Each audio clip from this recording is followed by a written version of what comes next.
Welcome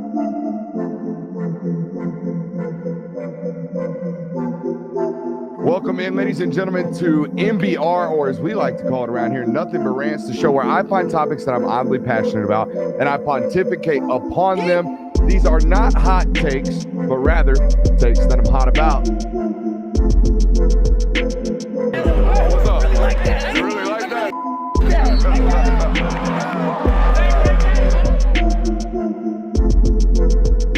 Let's shut up and grind some tape. What is up, ladies and gentlemen? Welcome into the Film Guy Network on a fabulous Monday evening. We do indeed have a loaded show for you guys tonight, but we're going to start with this one. And it's a little bit of some old news, but it was an absolute layup that needed to be hit. I think this is a hit your layups was a saying that obviously college basketball coaches and basketball coaches forever have been talking about, right? It is a, figurative speech now, right? Hit your layup. I heard Kirby Smart talk about this after the Florida game in 2020, I believe it was, where they had a bunch of guys running wide open down the middle of the field, and we just couldn't put a ball on them. You just got to hit your layup, man. Put a ball on that guy.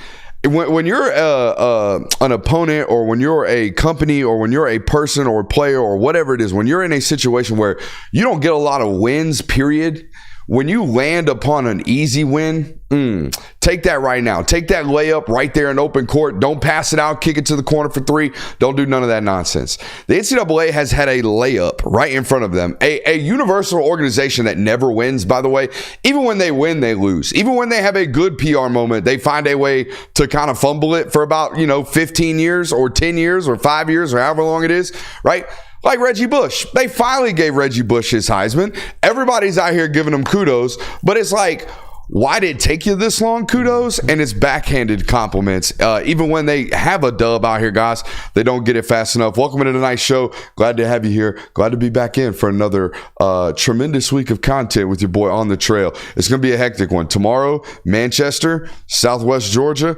Don't know if I'm getting back by 8 o'clock. I'm not going to lie to you. My question with this is, it kind of made me start thinking of, all these, like, whether you put asterisks by things or whatnot because you cheated with the NCAA. Like, I'm talking about programs, not just players. I'm wondering that, like, once the NCAA gets disconnected from college football, if we get to points later on in the years where, like, we go back and we say, actually, there's no longer an asterisk there because we don't have the NCAA anymore, so they're not relevant anymore. So maybe we'll just recognize that now and we don't have to put an asterisk by it. How many historical asterisks do we have in this sport? I mean, that's a good bit. There's been a lot of wins vacated over the past year. I mean, LSU's vacated wins. Bobby Bowden had several. Tennessee's had some wins vacated. So, but we're just talking about wins in a historical book that no one reads. Yeah, those are internet statistics and numbers nowadays. I'm talking about, like, we don't have like a Houston Astros asterisk where it's like that national. Never mind. We're not going to go there with Michigan, but we don't have one of these historical asterisk situations where, like, the change in history. Is there? I mean, I think you could make an argument that the 2020 COVID season had some sort of an asterisk by it just because you only played 10 regular season games. But not something that's going to be vacated or returned. No, never that. No. I think 2020 is the only one where you really have a legitimate argument. But yeah, it was obvious that NCAA needed to do this long before. It was when NIL came out, that was a decision that needed to be made. So Ohio State has a situation of vacating of wins during an undefeated season because of the trestle tattoos, right? Yeah. I mean, and some Honda Accords that were sold when they weren't supposed to, and so maybe some championship rings. Right now, people are making a push that those wins need to be reinstated just because of all the changes in college football. So, but no, Reggie Bush is a former cover athlete, and they're coming out with new news on cover athletes now. Did you see this? I did see this about the NCAA and all that good stuff. Yeah. Or about the NCAA video game. What are we going to call that? We're going to call that EA College Football? What are we actually calling it? It's called EA College Football 25. All right, so that's super ass wordy. So what are we going to call it? CFB?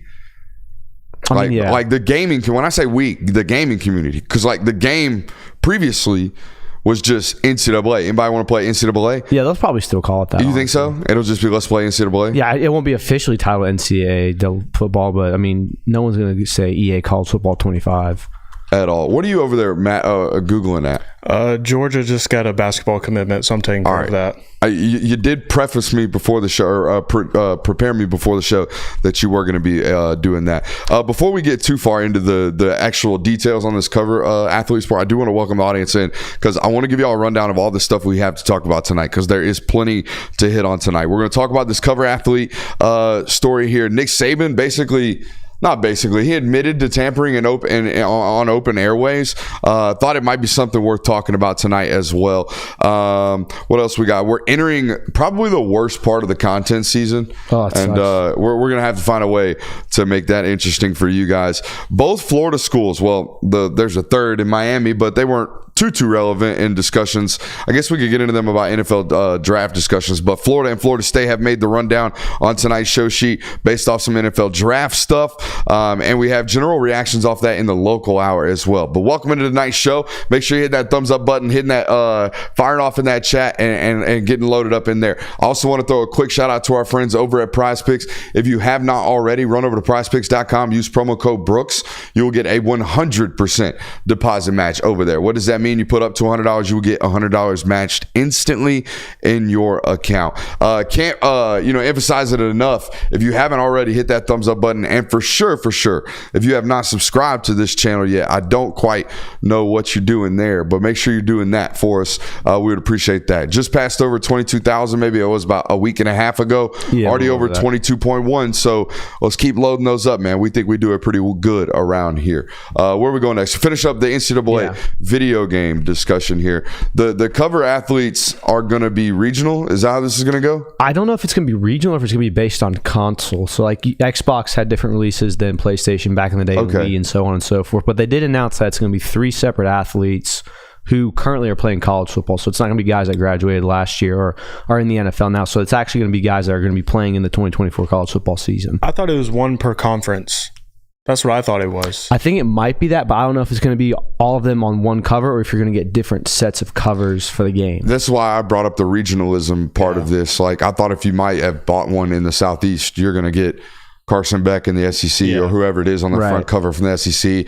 If you buy one in Brooklyn, New York, you're going to get insert Big Ten player on the front of that. But, regionalism doesn't really apply to conferences anymore. So that doesn't really make any sense. And how do you deal with the ACC there as well?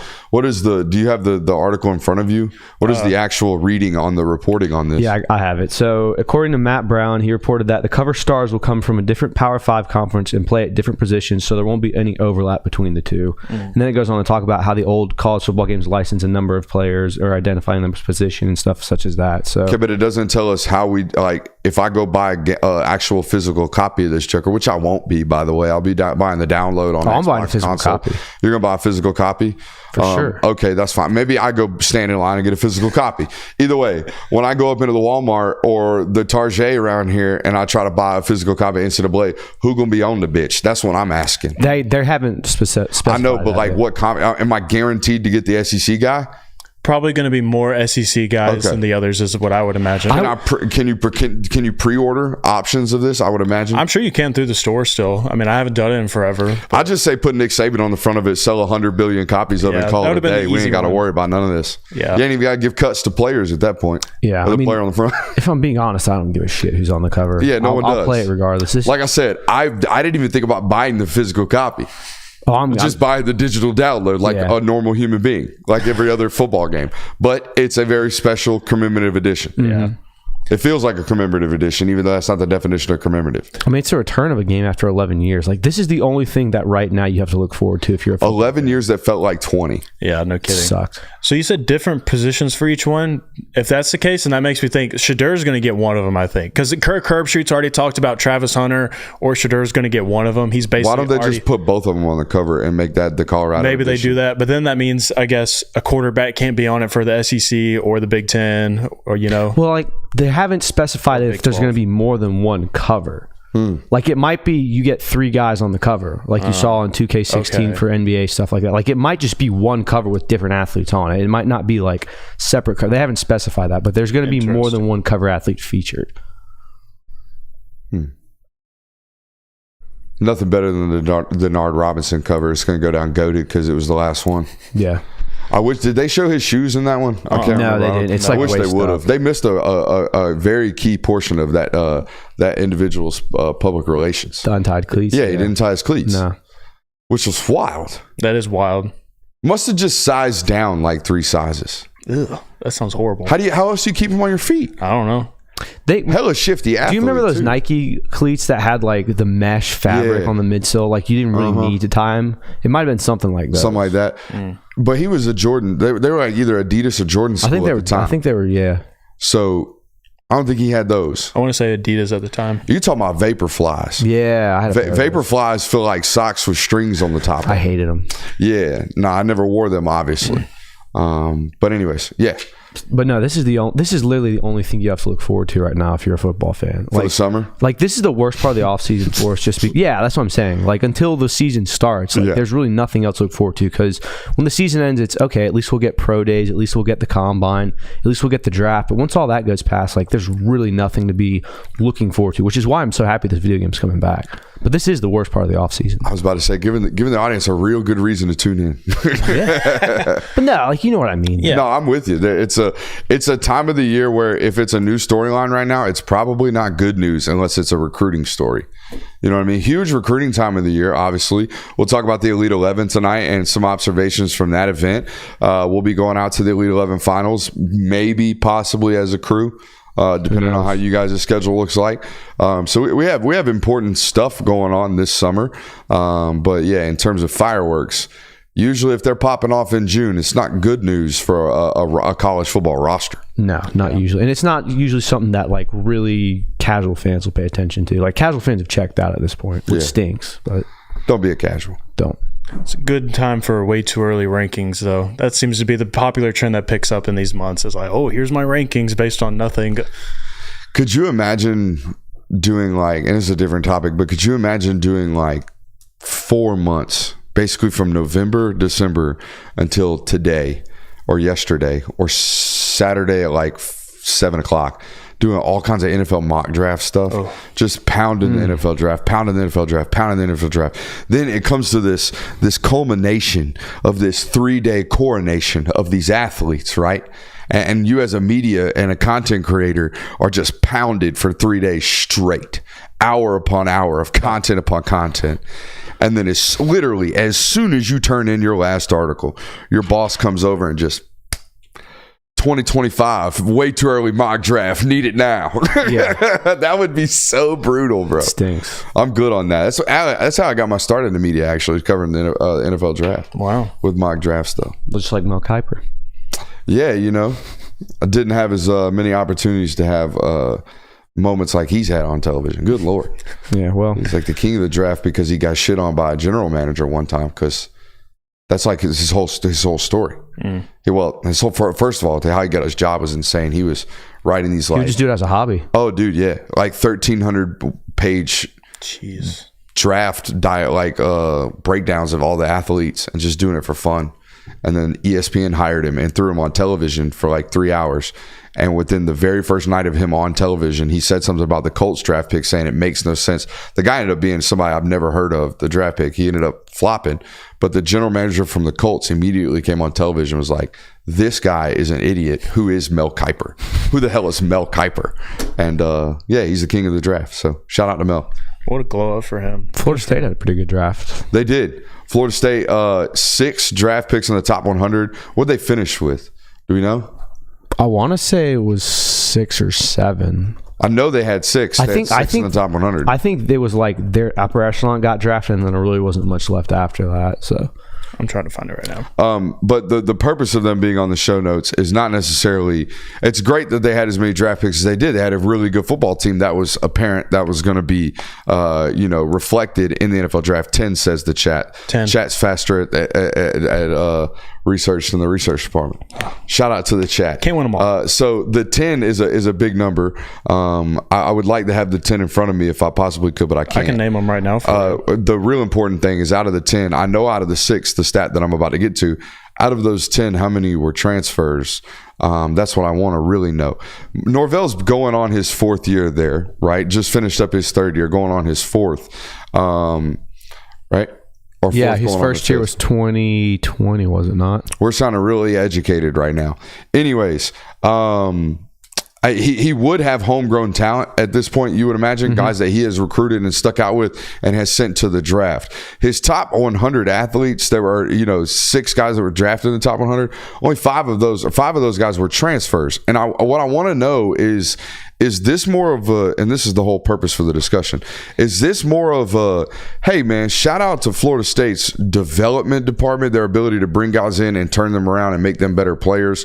Or is this a shout out to your scouting department that has a really good eye for finding these other really good players at other teams and bringing them here, and then y'all making them work? Who do I give the credit to here? And I know the easy answer is to give everyone the credit, but who do I give the credit for? Because this is very unique in the sense that they have won at a rampant rate, and they have done so with retreads, guys that are either doing well elsewhere, didn't do well elsewhere, came here, balled out, and now they're NFL draft picks. And oh, by the way, we won 13 games in a row. Right. I think that for guys like Jared Verse, like someone who's been there for multiple years, I think you can kind of accredit that to Mike Norvell, and he can stick that one in his pocket, because not only did he have to find him, like he went out there and got him himself, but he also spent multiple years with the program. You can assume that multiple years at a program, you see some development, you get some benefits from that program on the field wise, and that certainly helped his stock get up there to the point where he was able to be a first round draft pick.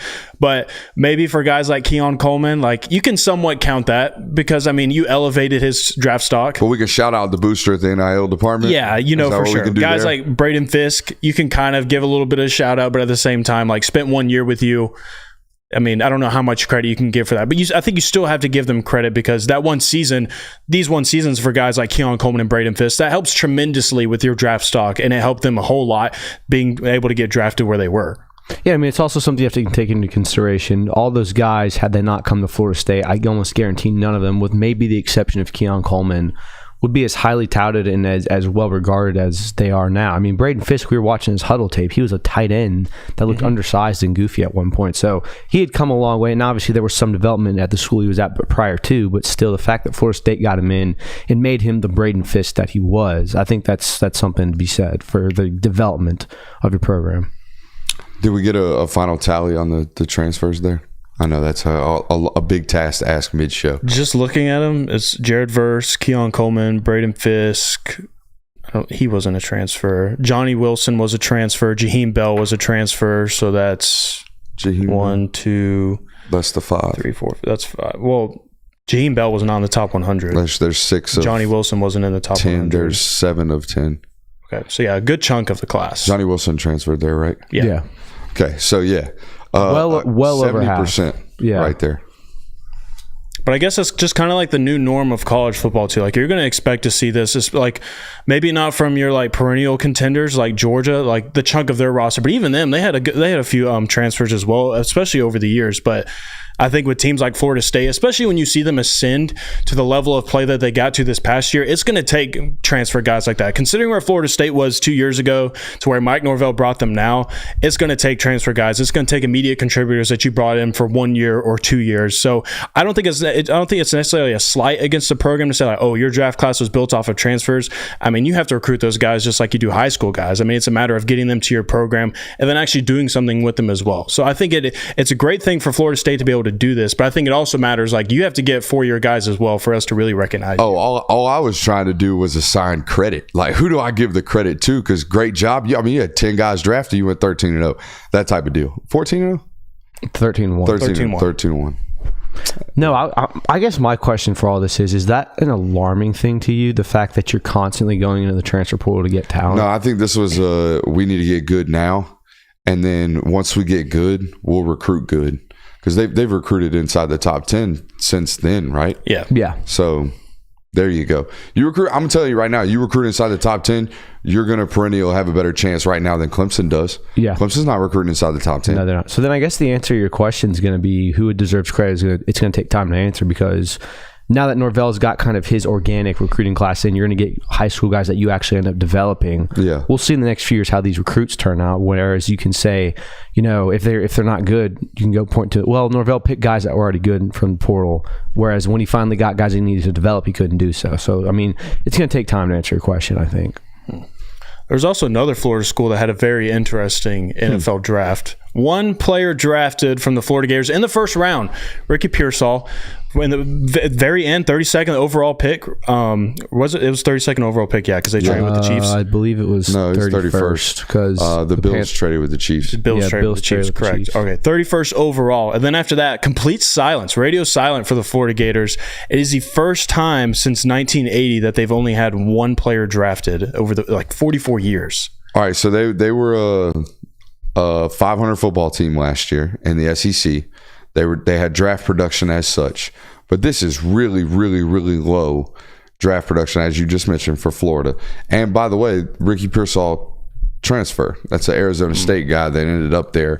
I think once Billy got there, right? Spent the 2 years with Billy. Yep. So that's a Billy guy. But this is people will probably use this maybe as a shot at Billy Napier and what's going on currently at Florida or whatever.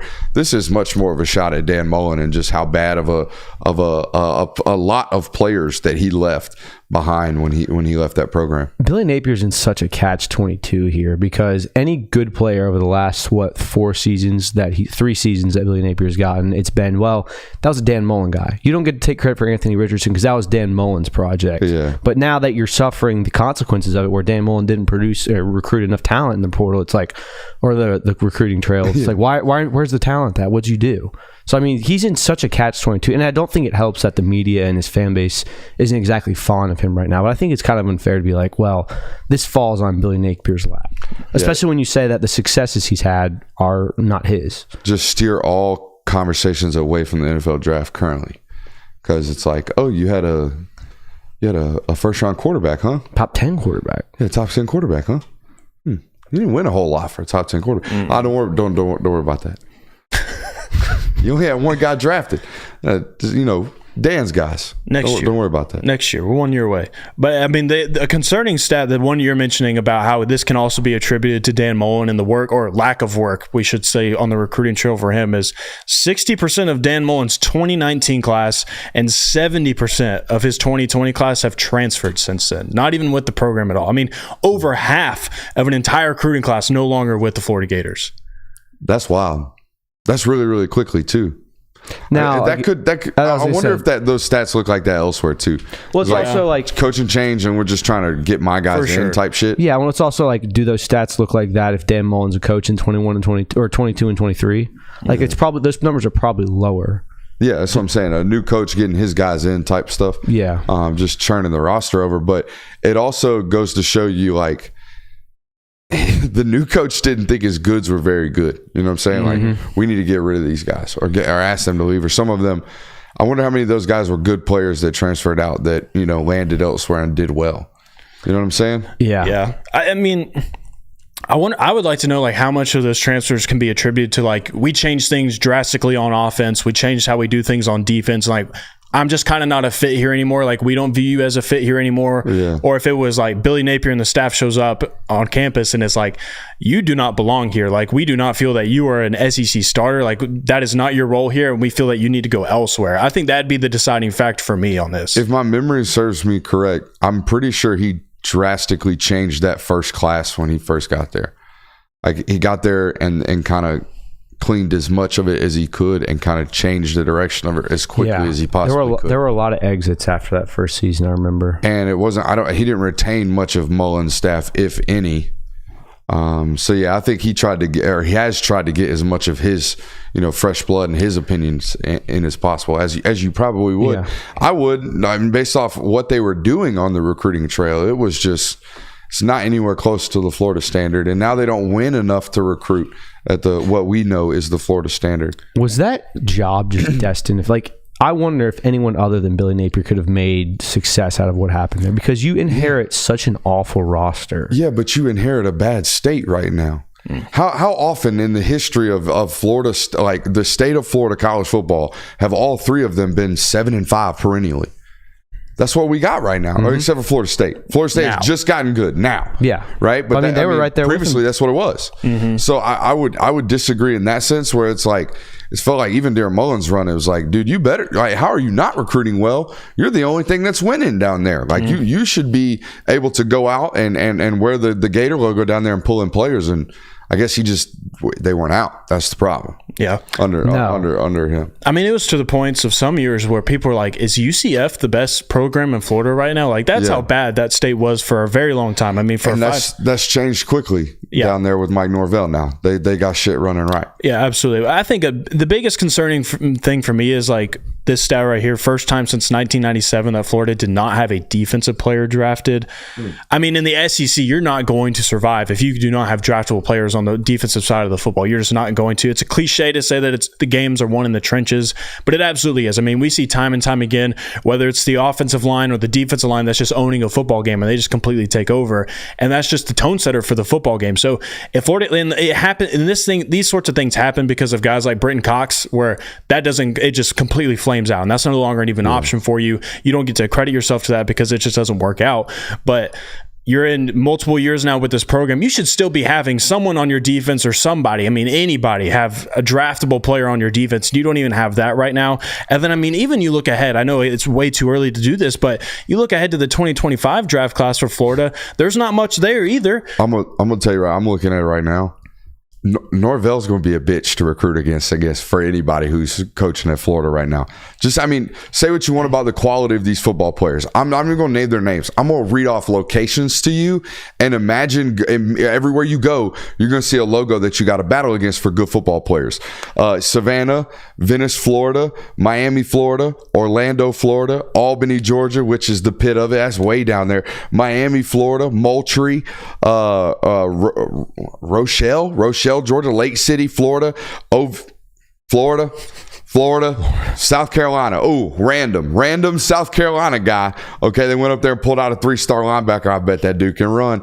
All right, and then a cat from Dublin. So good luck. Like, even for Georgia. Now, none of those kids except for Landon Thomas were like, that class looks totally different, by the way, if KJ Bolden's in it. Oh, yeah. Which it was for a while. That class ends up like top 6 maybe if KJ Bolden's in it. So whoever ends up down there in Florida, if Billy keeps the job, the only way to recruit inside that state now is you're going to be battling Norvell. Well, I mean, Florida State's been going head-to-head with Georgia in the transfer portal over the past couple of years. They've taken 2 defensive linemen from them now, and it looks like those defensive linemen are going to turn into very high NFL draft picks. It's the terrain that they're going on right now. So, I mean, they're going after... You got high mocks on Marvin Jones Jr.? Apparently some people do. He's got 16th highest odds. They're reading scouting profiles and the roster, which, by the way, he's going to turn into an NFL player. He is an NFL football player, like, period. But I don't know, like, he's getting first round mocks already? He has the 16th highest odds, and people are running with it as potential number 1 overall That's pick. Wild. Yeah. I guess people are expecting like a 10.5 sack. Look at the traits. I guess so. And hey, by the way, I should have prefaced this. Very well could happen. But wow. That's a lot. That's a big leap. Yeah, so I mean, if Florida State can come into the state of Georgia and pluck some players, not only off of their roster, but in the state as well, I mean, they're going to dominate the state of Florida in recruiting as well, because again, there's just nothing there. It's a barren land, and it's Billy Napier continuing to find his groove there, continuing to try and find a footing and muster up any type of momentum for them to move forward on this and have any sort of light shining at the end of the tunnel. They need like a coach that's just going to flush that place with cash. Like somebody that boosters believe in. I'm not saying Billy's not this, but this is very much so a money business now. Like particularly like Florida State's doing well in NIL, okay, but Miami is doing wild with NIL, right? So you're not going to be able to play in your backyard for cheap, right? Whereas a school like, let's say it, Georgia can play in their backyard inside this state. They can play cheap. Because it's Georgia Tech to keep you close to home, and that's kind of it. Yeah, you know. I mean, my whole thing with Billy, like, how much of it, like, Billy does not strike me as a relationshipist person, like someone that really connects with people really well. I mean, you see it from time and time again in his press conferences, but I've heard he can turn it on. Okay, I have heard that Billy can turn it on. I just ain't never seen it. Not in front of a camera, not in front of a microphone, not in front of those places. But Apparently, Billy Napier can turn it on. How else do you get that job outside of winning at Louisiana Monroe? You strike out. Was Lafayette? Yeah. Lafayette. UL Lafayette, yeah. You strike out with your other options. I don't know. And it's like, Billy Napier, that's what we have left on the, and we'll say that it's the guy that we wanted all along. But I think that when you're talking about pumping money into that program, getting a whole bunch of cash, I think that plays a pivotal role in it. And to me, like, again, this is just from a very widespread outsider's perspective of he doesn't strike me as that. Now, if he can turn it on, then that's great. And you're going to have to continue to do that to continue to compete and work your way up to the top of the totem pole in the Sunshine State. But for now, it continues to just look gleam. Like, you think he just landed DJ Lagway because it was the only spot left or something?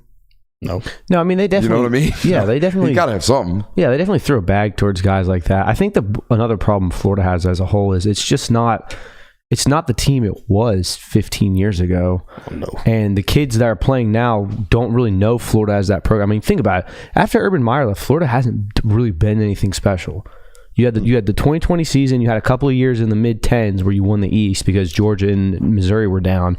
But other than that, Florida is not this dominant program that people grow up knowing about. And I think that's conversations that need to be had of like, maybe at some places we just need to reset the expectations, and the fan base needs to reset their expectations. Bro, good luck with that. You are wild. You are wild right now for saying some shit like that. You are wild. I didn't say this dude's 10 years removed from his program being 10 or 75. Looking at his coach talking about, do we fire him? No. You walked around for another 5 years dreading another 75 and then asked him to leave after that. So no, I don't know if that was the exact timeline, but you get what I'm saying? Like, how dare you look at a fan base and be like, hey, just accept being okay. Like, maybe you're not a national championship. Why aren't they? Why they very well can be. It is a D1 program in the SEC in damn Florida, and guess what? They're the only one of those currently. Now it might get blown up, and the whole structure might be renewed. But like, they still have the ability to be a national title contending program. They should be. That should be. I'm not going to say that should be their fan base expectations. We should win a national title every year, but they should never feel this far away from it and be okay with that. You see what I'm saying? No, I agree with that. There's a difference between we're 9-3. We just got to get the roster right. To we are 7-5 and can't get 12 or 11 guys on the field during special teams. There's a whole different variety of those two discussions. And I think the place they're at right now is the one that's like that's unacceptable. Correct. They are at you got a year to prove you can be acceptable. Yeah, and I think they've stopped kind of expecting like national title contention for now, and they kind of want to be back to we expect 9-3. Like, if any Florida fan says they expect to go 8 wins this year, they're delusional. Yeah. So like I think that's where the expectations have been tempered. Oh, the fan base, I'm sure, is very well of what the schedule looks like. I think they're just ready for just flip the calendar over, give me DJ Lagway in 25. I think they missed a huge opportunity window wise, not only within their conference with Georgia for a few years being what they were, and then also again the state of Florida being what it was. Like, you had a wide window of opportunity to take advantage of it, and you completely whiffed. I mean, you whiffed multiple times. From 16 to like 22. Yeah. He had one good year. And had an SEC Eastern championship out of it. Yep. A division championship. That's it. Windows are important. They very much so are. Yeah. Okay, you got to maximize them when you got them. Where are we going next? Steers of this show. I want to hear about this Elite 11 stuff. Okay. You went over there. So let me. I'm gonna forget a name. Okay. So there's only one of me there because you two were busy. Yeah. There are like 6 or 7 stations. And I'm filming 1 or 2 guys in the one group for, purposes, let's just say, getting that done and watching them closely. And then when they're not taking reps, I'm kind of, doing one of those, peeping everywhere, looking around and trying to see everybody. So let's talk about the big names first. Julian Lewis, I think I saw him throw, I told him this, I think I saw him throw like one loose ball, like one that wasn't tight all day. And the ball, every time I see him, has like a new life. It has a little bit more new life every single time. So that's always good and reassuring to see from a guy who we've talked about is never going to blow you away with like physical traits. He's not 6'5", he's not 225, he's not going to run 4.5. Okay. But deadly accurate and is clean as a whistle in all of those. Hey, Let's 3-step no hitch. Let's 5-step with the hitch. Let's 5-step no hitch. Let's like play real quarterback in a drill setting on air. Julian's always going to look great at that. The one who I've like 2 years in a row, every time I see him, I'm like, man, how did that guy go there? Bryce Baker, I don't know how, like SEC guys don't know what y'all were doing. He didn't go, I don't think he goes to a small school. North Carolina football is not like some unknown thing. Y'all go up there all the time. Y'all all recruit the area. UNC, fine school, great school. Bryce Baker is like a dude. He is a real guy. He has been a guy every single time I see him throw the football. Last year, he was wearing these bright yellow shorts and was throwing the ever-loving piss out the football. I didn't get to like really, really stand on him this week. I didn't like have to. I knew he ended up winning the thing anyways. But golly, every time I see him, it's like, whoo. So I was trying to figure out, I was watching him just standing off to the side. And you ever watch somebody throw? I know I've done this. I don't know about you. You ever watch somebody throw and go, damn, I bet he's got huge hands? No. Okay, so just something about his delivery. I can't say stroke around here because people are like, oh, pause. Something about his delivery. It requires like it's quick and in and out and flippy that it like has to have big hands. So there's a dad at Gainesville, feels real tight and compact. There's a dad over there with a North Carolina shirt on, right? And I'm like, that's got to be his dad. And I walked over there. I was like, are you Bryce's? I'm assuming you're Bryce's dad. He's like, yeah. I said, weird question. Your son have big hands? He's like, I think so. I said, does he ever have them measured? And I was like, I don't know. Bryce come walking over and I like, for the record, I have almost 10-inch hands. His hand swallowed my hand. Like he's got like 10.5-inch hands. So here we go.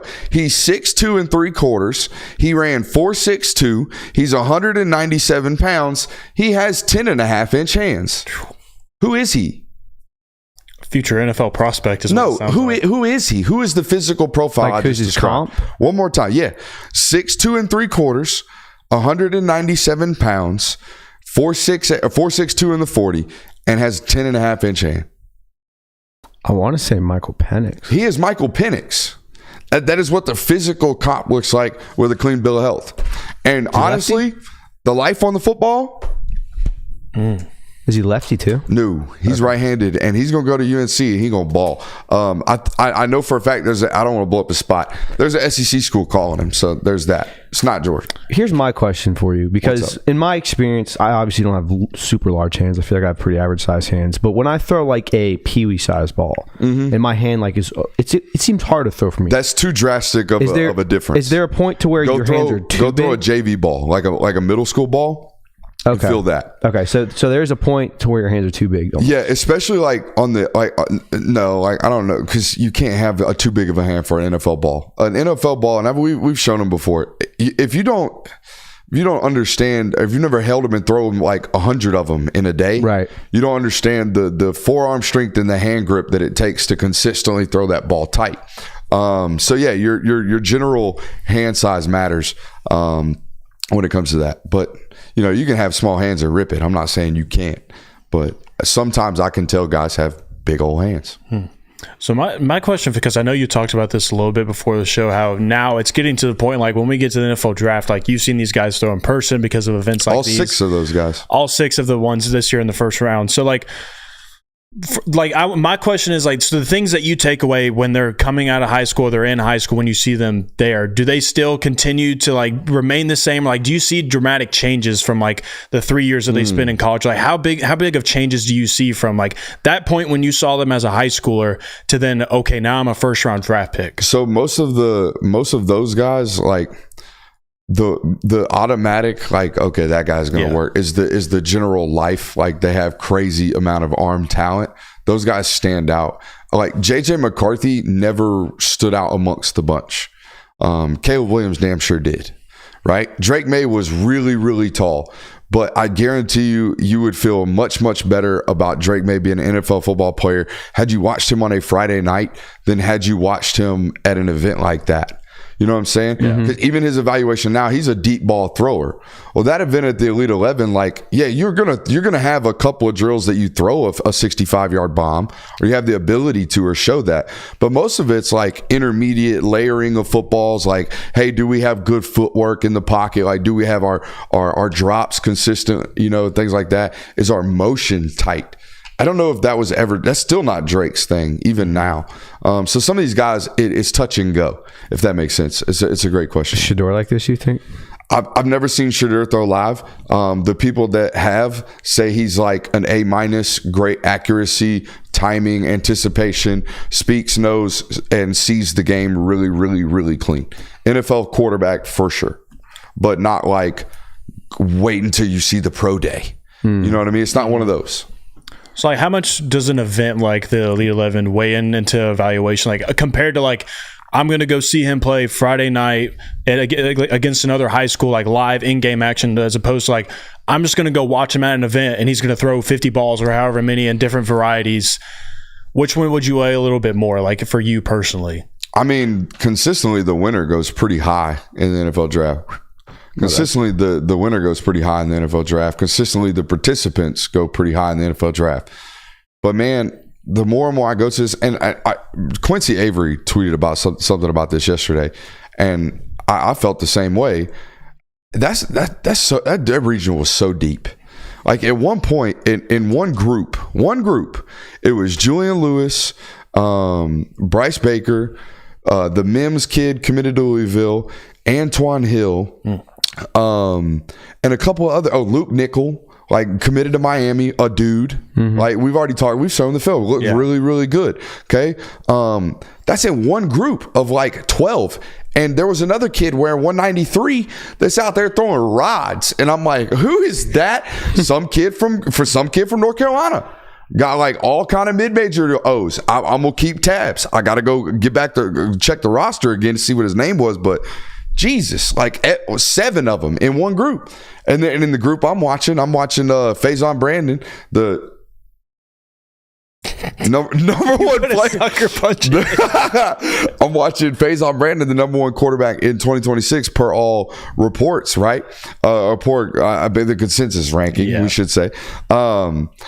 And we'll talk about him in a second, but I'm watching that group, and it's him and this cat that's all the way out from Cali, who had just been recently visiting Clemson, Troy Hune. Never even heard of him. We're going to talk about him.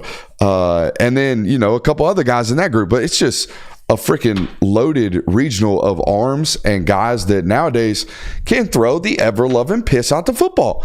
And the more and more I go to these things, all those guys looked great. I don't know how we really can separate like 1 or 5 or 6 of them, but how much of the evaluation does it really matter? Because there's, like I'm saying, there a bunch of those guys nowadays can really, really sling it. So do you think that the value of going to these Elite 11 events is becoming, I don't know, I don't want to say less, but it's not as important as it once was, just because it seems. You're talking about it as an evaluator? Right. No, it's more, to me, it's more, I think it's important to make sure the ball truly has elite life. Elite life, location, can they throw with anticipation? I can see these things. Like, let's talk about what it is. Faison Brandon is the number one ranked quarterback in the country, and he plays like that. He is that. He throws the ball like that. But I told you guys before the show, it looked like he didn't know how to swim, and someone just threw him out in the deep ocean, because all he's ever done, or all he seems to have done, is, put the ball in the belly of the back, pull it out, one read, throw the piss out the football, or throw it deep, or do these types of things, extend with our legs, throw on the run, those types of things. Okay. And when his feet are planted and he feels comfortable, he feels great, ball comes out great, he looks like one of the better quarterbacks there with a group of quarterbacks who are all elite throwers. He looked great. But if you ask the guy, like, hey, 5-step, no hitch, throw the comeback, I don't know if he's ever taken a 5-step hitch in a football game. I really don't. Why would he? Why would you ever 5-step hitch the guy in a high school football game? You don't need to. He's elite at what he does, right? You win football games, you're going to high school, all that good stuff. But that's really, really hard to evaluate where, I don't take that much of an evaluation there with him. I would take more of the tape like we were going back to earlier. Gotcha. So I don't know where I was going with that. But anyways. I think the closest thing I can have to assuming what something like this is like is, I think back to when Stetson was at Georgia, and I'll never forget the first time that I arrived super early to a football game and close enough to the field where you can kind of really see what's happening, and watching him warm up. And I was like, this dude has juice that you do not see on the sideline. And I remember you and I talked about it's the same thing. And everybody had this notion that Stetson Bennett did not have this great arm. There was no life to the ball. But if you saw it in person, you could actually see it. I assume it's the same way with these high school kids. We can watch film. We can see what they do on a football field on Friday nights. We can see the great athleticism that they have. But I don't think you get a true feel for how live that arm is unless you see it in person. Absolutely. Now you're still standing from the sideline, but you can tell. When I go to workouts here in Atlanta, I always try to sneak my way in and actually catch a ball, see how it spins, see whether or not it's heavy, that kind of stuff. But back to those evaluations. Where are we at? We were at Bryce Baker. We talked about Faison, the Troy Hune kid. Yeah. Okay. Now, this kid's got O's. I think it's all the Florida States, the Clemsons. I think Texas is in the mix as well. I don't know. He's just a 2026 guy. But he came from California. Like I say, he was out on a visit to Clemson and then comes down here and throws. I have always tried to pay attention to everyone can rip it, especially when we go to the finals. And when you're at regionals nowadays in Atlanta, everyone out there can rip it. So I'm always really, really trying to pay attention to first of all, accuracy, timing, footwork's all important for sure. But are you perpetually taking reps first? Goofy, I know, it's really stupid, but are you perpetually taking reps first? Are you perpetually paying attention to coaching? Do you look coaches in the eyes? Real goofy old school methodology, because these are quarterbacks. These are the guys who everyone in the program is supposed to look to as that guy's supposed to be the standard, let's follow him type shit. Okay, this is the guy. All right, so are you a dry repper? Okay, do you stand in the back after you take a rep and fix whatever you led to your downfall or led to what was good, whatever felt good? We are a methodical position at the quarterback position. We play with a lot of athleticism, but if something feels good and produces a good result on a good day like that, you should probably keep that, feel that. If it feels bad, we should fix that, address that, clean that, right? These are very deep thinking positions. This is a deep thought position. This is someone who is supposed to go and think about his craft over and over and over again all day, every day. Those are the ones who are great. When you listen to the end result of all of them, they all share the common trait of that guy works harder than everybody else in the building, the real elite ones. Okay. So I pay attention to these things, and Buddy was consistently this guy. Oh, by the way, he's 6'4", 225 and can rip it. He's got a chooch on him. So I'm even coach was rushing him, and we're trying to power hop over, but he was taking that ball and he was ripping, protecting it 2 hands, coming back over, set his feet right. I'm a Troy Hune guy. Give me that. Love the demonstration. Chat started calling me Troy Huge. That's quick. So yeah, I don't know where you're going to end up. And here's what I told an SEC coach. I said, high floor. If you are interested in a high floor quarterback, that kid, I'll promise you, because here's what I told his dad. Quarterback is a position, okay, unlike any other in probably any sport, where it's even at practice, okay? Practice. We're talking about practice. Even at practice, they look at a kid like Troy Hune when he gets there, even if he's a 5-star, 4-star, whatever. If he's not number 1 or number 2 on the depth chart, coach looks at him and he's like, hey, Troy, here's 15 reps today, buddy. Go get better. Huh? What? How am I supposed to get better? Well, here's how. Dry reps, okay? Always being first in line, okay? Being adamant about getting better. All the goofy shit, all the stuff that don't matter until it matters. So Troy Hune, detail guy. Give me the detail guy. Bryce Baker, always feeling it out. always wanting to see the rep, always feeling the rep before he takes the rep. These things are important, man. At least to me. And now I don't know how other coaches feel about that. I'm certainly not a coach. Listen to me. I don't know how other people feel about that when they do the evaluations. I think most people just stand around and go, ooh, he threw it really well today. They all throw it really well. That ball looked fast. That's that, huh? That ball looked fast. Ball fast, ball tight. Wow. Yeah. Laser show. We could shift on to a new topic. I think this Deion Sanders, I know it feels like we talk about Deion every single show, but I mean, it's relevant. This one especially is relevant to me. And I read this article today talking about Deion is very adamant that he is not leaving Colorado, doesn't have plans to leave Colorado, isn't following his sons to the NFL. And I thought there were some really good quotes in here, and I'll start off with this one. He said, I tell them the truth, Sanders said. I tell them I'm a father, not a baby daddy. I don't follow my kids. I pave roads for my kids. I build generational wealth for my kids. I lead my kids. I don't follow my kids. So I do not plan on following my kids to the NFL. I have work to do here.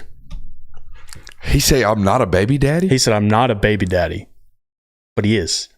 But your dad, your baby's dad. Yeah. Huh.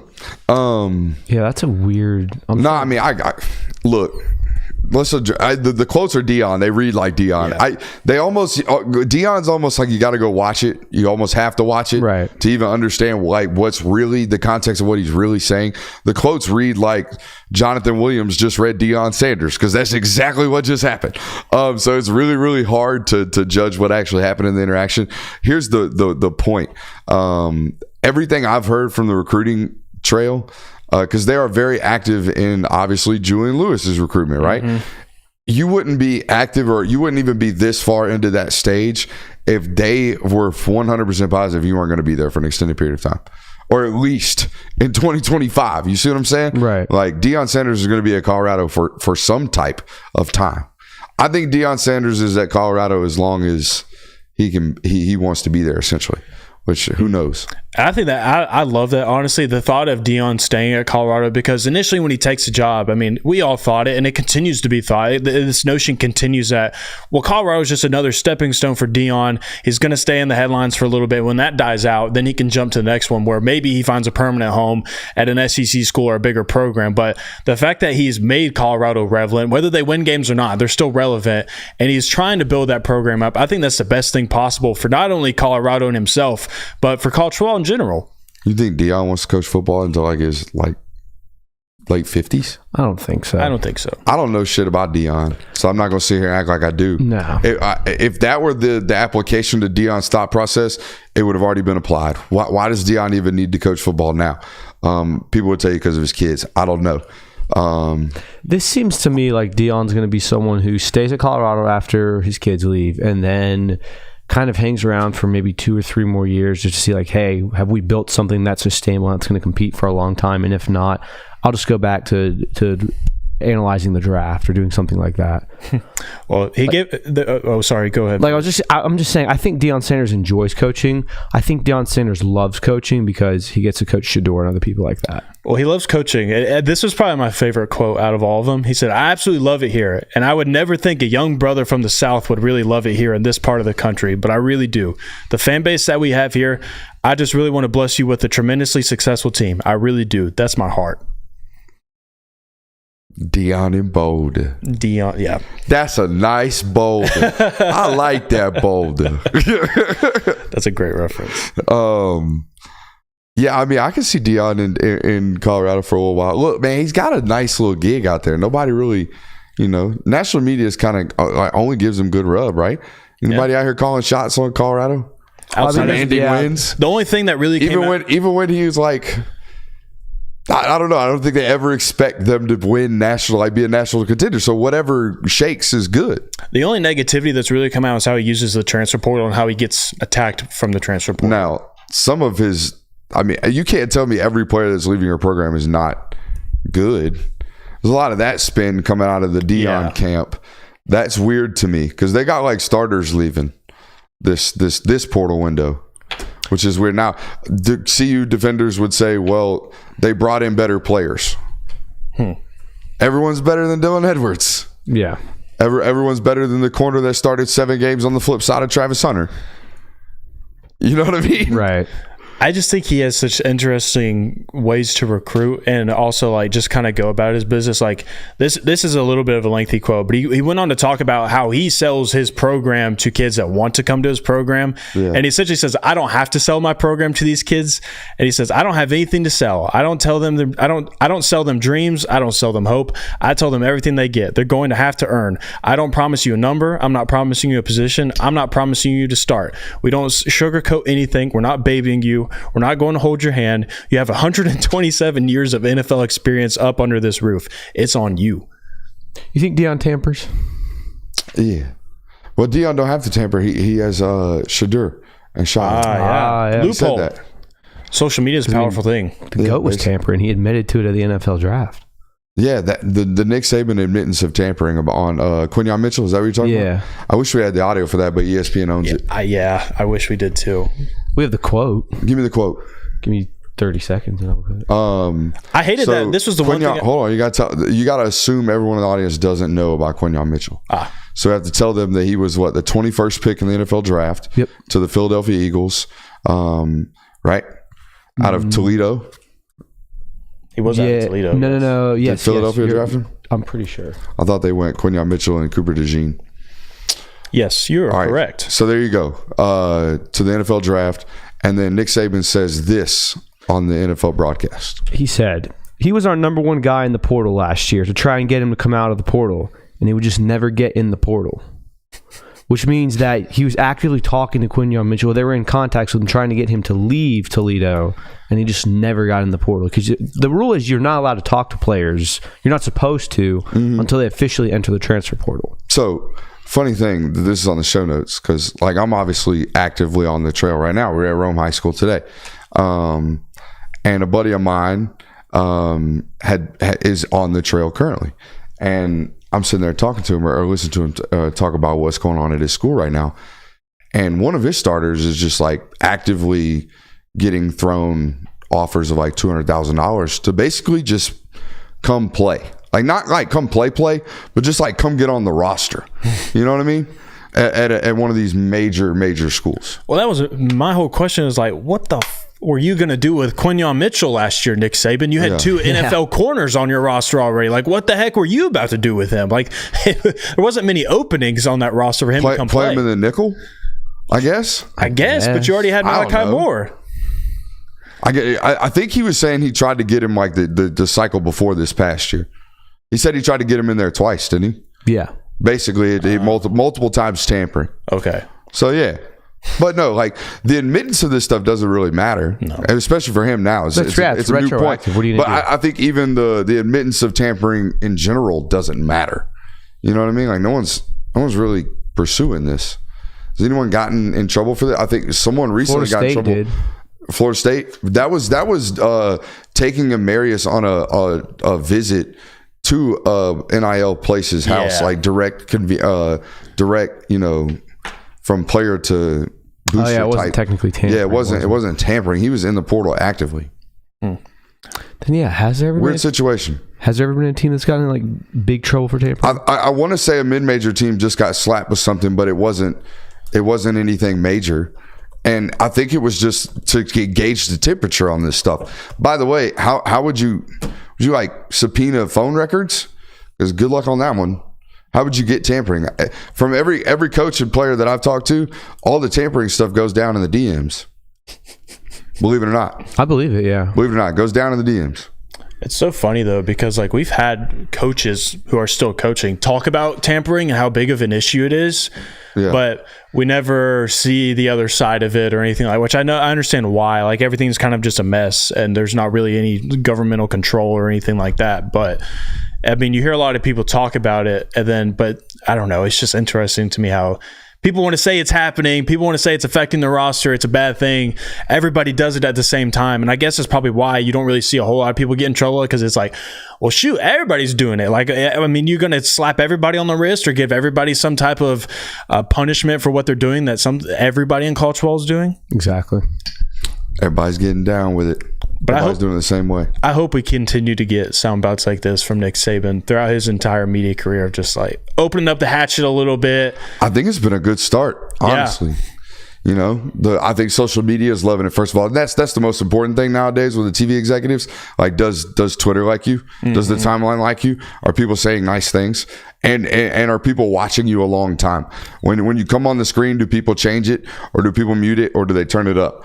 You know, I don't know if they have the turn up metric, but they definitely have the who sticks around metric, that type thing. Yeah, I mean, even when he was a coach and he did the college game day set for the national title game before Georgia and TCU played, I mean, it was everybody talked about that. There were tons of clicks from that. There were tons of quotable moments during that as well. So, like, anytime that dude's on TV, it's absolute gold. I think he's good on TV, most importantly, but he was also, I shouldn't be surprised, but he was so knowledgeable about the draft. They put him in a situation where every pick they kind of went to him and kind of needed him to have, you know, a ready stance and opinion on each individual player, which means he was probably doing evals on, like, I think he only did the first round.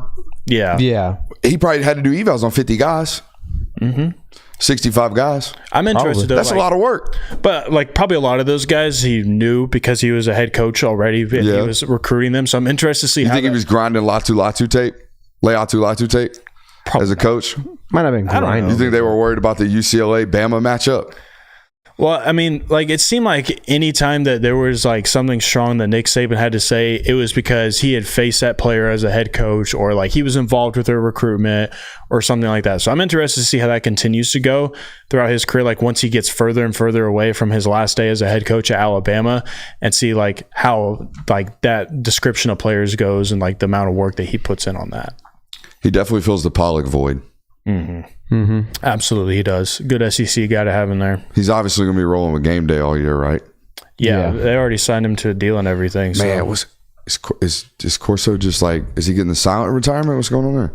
I feel like it's just slowly, like, you pushed him out. I mean, they only bring him on for the headgear now, pretty much. Yeah, like. No, I've been behind the scenes at game day a couple times the last couple of years. He gets a good, like, 20-minute run, 30-minute run. Yeah, it's in segments. It's like 2 segments on the desk. Yeah, like when he has, like, if he wants to cook on his notes for a little bit, it's like, Coach, come back on the set. We'll let you cook for a little bit. And then it's like, all right, go get you some coffee or whatever you need and come back in a little bit. Stay strapped with the coffee on set. Speaking of staying strapped, we got a whole another hour of local dog content coming up right now. I got to get some water.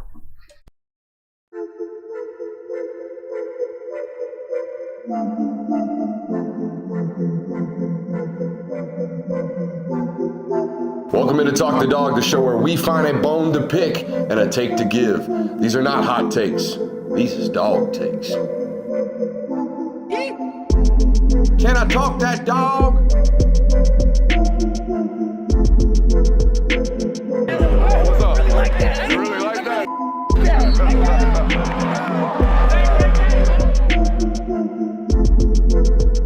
Let's shut up and grind some tape. Oh yeah, it's bad. I mean, the 7 inches inseam feel a little bit like, you know, perfect. 7's perfect. 5 feels good until you sit down. Yeah, you sit down and you're like, oh god. We're talking shorts, by the way, to start the second hour. A lot of those shorts are designed for running, so you're not supposed to do a whole lot of sitting. I would say 5 years ago, if you asked Brooks Austin, would he ever wear 7-inch inseam shorts? He would look at you and say, hell no, absolutely not. Now I couldn't imagine anything like coming anywhere near my knee on the short length. Feels real weird. Were you a big M1 shorts guy back in the day? Nah, dude, I was remember the pants that turned into shorts? Oh, the zippers? Yeah. Big two-way short pant guy. I thought those Shants, I believe you would call those. Yeah. Big Shants guy. Big Shants guy. Would have never guessed that one. Yeah. I had a pair of, I remember them, like navy jean Shants. They turned into jorts?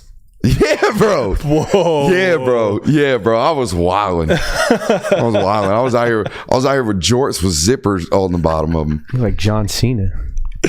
Hey, honestly, watched a lot of Cena. Checks out. Hey, all about it. You know? That's good stuff. A white guy with this much soul, definitely related to John Cena. Definitely. Oh, you like the whole aesthetic. You know what I mean? Rapper John Cena. The whole aesthetic was all, it was my whole thing. Am I saying that word right? Aesthetic. Not I put aesthetic. in there. Aesthetic. I feel like that's one of those words you just get to decide how you want to say it. People Word? with it, yeah. There are such things. I think so, yeah. Especially on this channel. Roots says you look like a big chain wallet guy. Hell no. Never went chain wallet. Never went chain wallet. You know. I could see it though, honestly. I did go through a phase where you wear khaki shorts, okay, a polo, but here's the deal. A shirt underneath that matched the polo horse for some reason. And I was always in a New Era fitted hat. That was that swag era. That was like 2013. Yeah, buddy. It was a real, the 3-button polo era. Some people still haven't gotten out of. It's tough. It's tough. You like what you like. You do. What would your draft day fit have been? Say what now? What would your draft day fit have been? Oh, dude, I would have gone some type of suit, obviously. Oh, you're talking about am I draft party or draft at the draft? You're at the draft. You're at the draft. At the draft, You're that's a way easier discussion. That's a straight suit. You know what I mean? Just the nicest suit I can get. I like the dark green suit I have. Okay. You didn't like Brock's? The gray suit, the tan suit, the khaki. You know, only a man that's as handsome as Brock Bowers can rock full khaki. I couldn't rock full khaki. I feel like I would look like a canoe. Canoe, huh? That's the first thing that came to mind. Something round and buoyant and brown. What can brown do for you? I mean, I don't know. The all khaki. That's the first thing that came to mind. Was like big khaki Brooks would not look good. Sunglasses were a big thing. Would you rock sunglasses? Couldn't. I can't see indoors with glasses. I don't know how people do it. You know what I mean? I try. Trust me. As douchey as I've been in my life, I've definitely tried to rock some glasses indoors, uncomedically and uncoolly, right? But I can't see shit, so I don't know how people do. I don't know how people do it to this day. Still don't know how people do it. Interesting. Y'all. For what? What's the glasses indoors? Can you? A, can you pull it off? B, can you see? No. I wouldn't feel comfortable pulling it off. I kind of knew how A was going to go. I can see. You can see? I can't see. I can't see. I wear glasses driving sometimes, like at night. That's wild. No, not that's just wild. Any pair of glasses. I'm not just talking about those. Like you wear the no. I also wear sunglasses at night sometimes. That's wild. Okay, it's absolutely wild. Yeah, I agree. What were we even talking about? Draft. I thought you were going to lead us into our I asked what your draft outfit would be just because we're going to talk about the draft recap real quick. So, yeah, if we were going at the draft straight suit, if we were going at home, I would have, Built have sponsored me into something like really, really nice and would have made that into like a lifelong, you're going to be my thread company. I like that. BYLT. Look into it. If you don't mind paying it's like 120% value, I would imagine. A pair of khaki pants, joggers should run you about $65. They're going to run you about 85 to 100 over there. But you're going to love them. I promise you. So it's no free ads around here, but that was one. I would have made them do something like that if I was at home. Well, who are you, now that we've had Georgia's draft class go on, like who would you say are you most excited to watch? I think this one for me was relatively easy. Interested to see what your take on it. I think we might share the same answer. My answer's biased, so. Okay. So we're all three going there? I think he's going. I think this is going to be awesome. Okay, I know where he's going because I know his fandom, and I want to talk about it a little bit. I thought it was very important. And not that every offensive coordinator in the NFL is not like really smart, right? Obviously.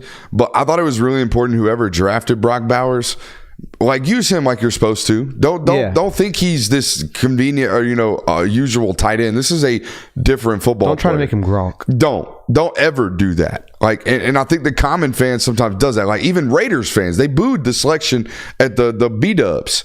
All right, they're like, what? We already have 2 tight ends. You don't have a Brock Bowers. And I think it's important that he went to a place that either had a coordinator that we all trusted to do something like this, or had like a Shanahan background, or, Shanahan, or maybe like a McVay, who obviously was trying to lobby up and get him as well. But like, I think it was very important that he go to a place that either had a coordinator like that or had a roster that handcuffed them to use use him like that. And that's exactly where he went, because Cole Kmet and their investment at the tight end position is going to have to force their hand into playing him extended and outside of the box, which, by the way, I had someone on Twitter hit me up. Sean O'Gara does a Saturday Down South podcast. Yeah. He hit me with the stats today. Brock Bowers spent 37% of his snaps this year at the University of Georgia in the slot. It's like this is what this guy can and will do even on the next level. So I love the idea that he went to a place that I knew for a fact was going to have to be forced to do this. Yeah, I mean, I wish I had more to add to that, but it is exciting just to be able to have the prospect of being a Raiders fan and think that I get to cheer for Brock Bowers for however long he plays football for the Raiders. So, but no, it is a perfect spot for him. And it's kind of, at first, it's like, why would they do that? Because they do have 2 tight ends already. But like you said, it does force them to use them in a way that Brock Bowers is meant to be used. He's not some inline tight end that's a do-it-all guy. Like, he can do anything you need him to do, but he's not going to excel at certain areas. I was about to ask Wallish there. He's in New York now, right? No, he's in New York, yeah. I think that one thing we are going to discover with Brock Bowers out in Las Vegas is we're going to see how much having a weapon like Brock Bowers can actually make you better, because Aiden O'Connell is currently the starting quarterback for the Las Vegas Raiders. We got Gardner Minshew. Oh, okay. Shout out. Gardner Minshew. That's going to be a hell of a quarterback battle. You guys got a real one on your hands right there. Point still stands. Real chooch-off out there. We're going to get to see how much a big-time weapon like Brock Bowers increases your talent level as a quarterback and just helps you out as much. Like, we're going to get to see that comparison across those guys' careers. Like, added in Brock Bowers this year, how well did you do? You think they're going to have a lengthy one with Brock, huh? Lengthy career, that is. I think they got a year, and then the Raiders are probably leveraging everything they can to draft a quarterback. Yeah. You know? Yeah. We'll see how. So was Brock your pick for who you're most excited to watch? Yeah, I mean, I have a couple of other ones, but I think I'm going to go down the list with some of them. Well, my pick was Javon Bullard because, and for this reason, because the Packers actually picked up 2 other safeties in the same draft class. Like, they went super secondary heavy. So what that tells me is that they're planning on, or they're at least going to hope that Bullard is going to play nickel for them, which is exactly where I want Bullard to play. And even if that doesn't work out, like, even if that isn't where Bullard ends up playing this next year or his career for the Green Bay Packers, the next best scenario is you stick him beside Xavier McKinney, and those 2 guys get to wreak havoc over the secondary as well in the second. Like, I love that scenario for Bullard. Obviously, Georgia defensive players have a great track record with the Packers as well. They've done well there. So I like Bullard in that spot. I think they're going to use him in the correct way, and I think he's going to be an absolute ball player for them. It is very funny to look at these teams like of the Kirby Smart era that have consistently gone back to the well of Georgia players. Like Green Bay's there, New York, the Eagles, obviously. The Giants have kind of done that. I mean, Oakland's kind of become one of these a little bit as well. A little bit, yeah, with Christopher Smith last year, and now Brock this year, and Zeus. So, I mean, yeah, it is very interesting to watch these teams that kind of... Just a lot of dogs. Yeah, just a lot of dogs. Too. I mean, it's been, what, 30... There's 27 coming into this draft, and they had 8 more. Yeah. It's 35. It's a lot of dogs. Whole lot of dogs. 49 in 5 years. Scattered over like 12 teams, 13 teams. It's a lot of Kirby dogs in the league. So, yeah. Well, I think you missed. No, I didn't. It flew behind you. Nah. Is there a dead fly in your hand? Let me have it. No. Then you missed. Let the boy have it. People. No, I think to continue the conversation, I think it's gonna be fun. Assuming Sed wins the job up there in Buffalo, I think that's gonna be a fun team to watch. You know, just because I'm a Sed fan. You know, it'd be a fun team to watch. Plus, I mean, you get a little Georgia duo there because James Cook is, by all accounts, the number 1 running back in Buffalo. And, they helped out their receiving corps a little bit in this draft, but it's probably going to be a little bit of a heavy dosage of James Cook this year, seeing those 2 guys get to work together. Top 5 press conferences, Keon Coleman. I didn't get to listen to it yet. I saw some stuff. It was basically him talking about how like he loves shopping at Macy's and they get deals. I saw the McDonald's he also loves shopping at Macy's. Waffle House. He also loves shopping at Macy's. Pro tip: out of season. So he'll go to Macy's for a coat in the summer. See what I'm saying? Yeah, I got you. I got you. One of those buy the Christmas presents or buy the Christmas decorations for the house and shit. Buy those like January 1st, January 2nd.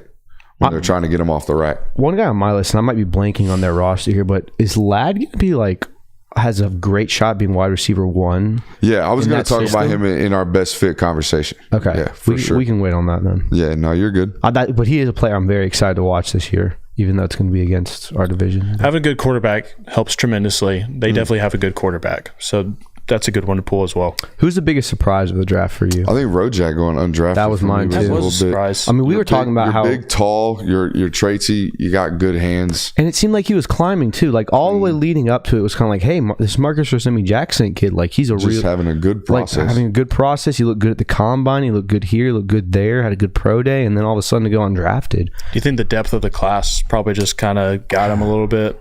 It's just such a position where I feel like they take so many stabs at it. Yeah. That I was kind of shocked that was one that we had most prepared. Like we were like, got to make sure Rojak's prepared for the back end of the draft.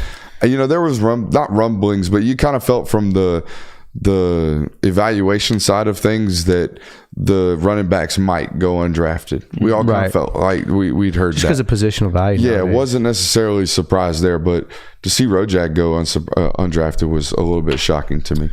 Honestly, I was very surprised that Brock Bowers went to the Raiders. That caught me off guard a little bit, just because leading up into the draft, it seemed like there was a few locations that he might end up at. Like it sounded like it was either going to be the New York Jets are going to take him at 10, or he's going to go to the Indianapolis Colts. I think the Jaguars were kind of linked to him a little bit as well. Of course, he hand selected the Tennessee Titans as his favorite destination to go to. So it never really felt like the Raiders were going to be a location for him to end up. Never felt like that team was going to take a stab on him. But hindsight now, especially after you laid out the land of like you already have Mayer, and then you get to add in Brock Bowers in the mix, like you force him outside. I think it's a great selection by them. I think they're going to use him right, but it honestly surprised me. I stay mixing up Mayer and commit. Yeah, it happens. Just Notre Dame tight end. No one corrected me when I did it. Well, just let me roll. I thought that maybe he was also on the roster. You said it so confidently. Y'all wouldn't hype me up on the fly. You said it so confidently. I went with it. But y'all went with the. You said it so confidently that I was like, maybe he's on the roster too. I know Mayer's on there, but maybe Komet's there too. Yeah, you're right. But I knew they had a Notre Dame 6'5", 240 pound 50% right. white guy. So that's what I knew. Yeah. So we can go into this. Why do you think Ladd's the best fit for? They have nobody to feed target shares to. Yeah. And they're going to run the ball a lot, and he's going to get open quickly. And he can run with the ball after the catch. And every NFL guy I talk to tells me that Ladd's going to be a better pro than he was a college guy. It's really, really hard for a 5'11", 190 pound receiver to stay healthy at the University of Georgia. They practice way too damn hard. Do you think doing what he does? Do you think that the kind of the injury concerns about Georgia players kind of gets looked over more than other schools, just because they know that Georgia practice is harder than 97% of the teams in college football? Yeah, that a lot of these injuries are not going to be problems when you're in the NFL and you're not hitting like that every day. I think the main reason, and I don't know this to be true, but observing this program, I think the reason they might not get a lot of that is because of Ron Corson and his staff, or it has a portion to do with it, because like they don't allow minor injuries to become major issues. Okay, if you're a young player who is going through a freshman fall or a sophomore spring or whatever, and you have a knee tweak or whatever, or a shoulder twinge or whatever, and they go in and take an MRI, and Ron says, okay, we can, or the team says, okay, we can clean this up now so it doesn't become a major issue later. Let's go ahead and get it done. You'll be out for 3 to 4 weeks, 5 to 6 weeks, however long. But when you come back, you'll be better and you'll be healthy, and it's as if it never existed. So I think that's kind of like a major injury. You're never, no matter where you go, those are just a bad injury or bad, happenstance away. It's a bad break away. But in terms of like prolonged, like, geez, y'all really didn't take care of this. I don't ever see that from any Georgia athletes, obviously, and you don't hear about it in the NFL draft. Right. Well, I think Brock's an example of that, of last year when he needed tightrope surgery. Is like, we're going to go ahead and do this right. We're going to miss some time this season.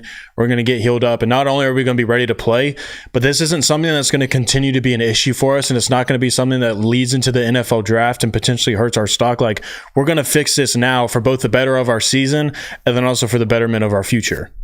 I also think Mims and Cincy's a good fit. Yeah, I was going to say that's my best fit. That is mine too. It sounds like he's not going to have to like start immediately, but can start immediately. And I also think having Trent Brown on that roster, not that they're the same player, but who else is going to be able to tell what's up?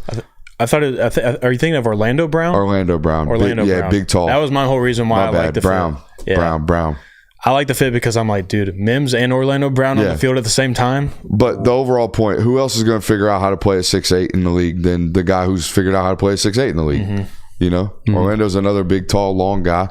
Now, Mims is a total different freak, I think. Right. But anyways. And it's also such a perfect fit for the Bengals standpoint. Like, you need a guy. Like, I was thinking about it. Anytime Joe Burrow's completed a season, they've made it to at least the AFC Championship. Am I wrong? Hold on. I got to address something. You gave me a look as if I was wrong, but you didn't tell me I was wrong. You should just say, like, I did tell you were wrong. Yeah, you're right. I was about to say, like, I think you mean Orlando Brown. My bad. Go ahead. No, I was just saying, like, I think that it's a perfect fit for Mims because he has a veteran in there that you can kind of learn under. It's a perfect fit for the Bengals, too, because you need to protect Joe Burrow because anytime Joe Burrow finishes a season, you've at least made the AFC Championship. Chat says they got both Browns. Trent and Orlando. You know, I was actually going to say Trent Brown is also on the roster, but I knew you were thinking of Orlando Brown. So you see, like me and you on the same wavelength. I was helping you out a little bit, but in the end, you still looked right. Both Browns on the roster. How about that? They got a profile. Bunch of 6'8". Yeah. Holy crap! Look at this guy. I think Trent Brown was a 7th round draft pick too. Yeah, he had a long history of, I think, JUCO to big time football.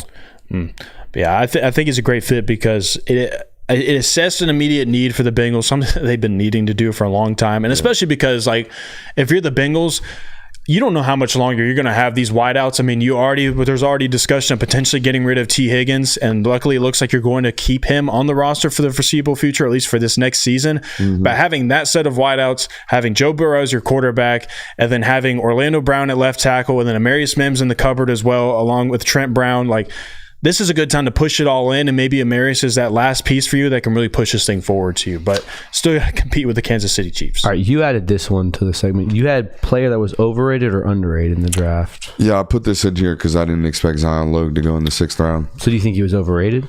Yeah, I didn't expect. I misvalued the Rojak evaluation in the inverse with Zion. I thought Zion might have a potential to go undrafted.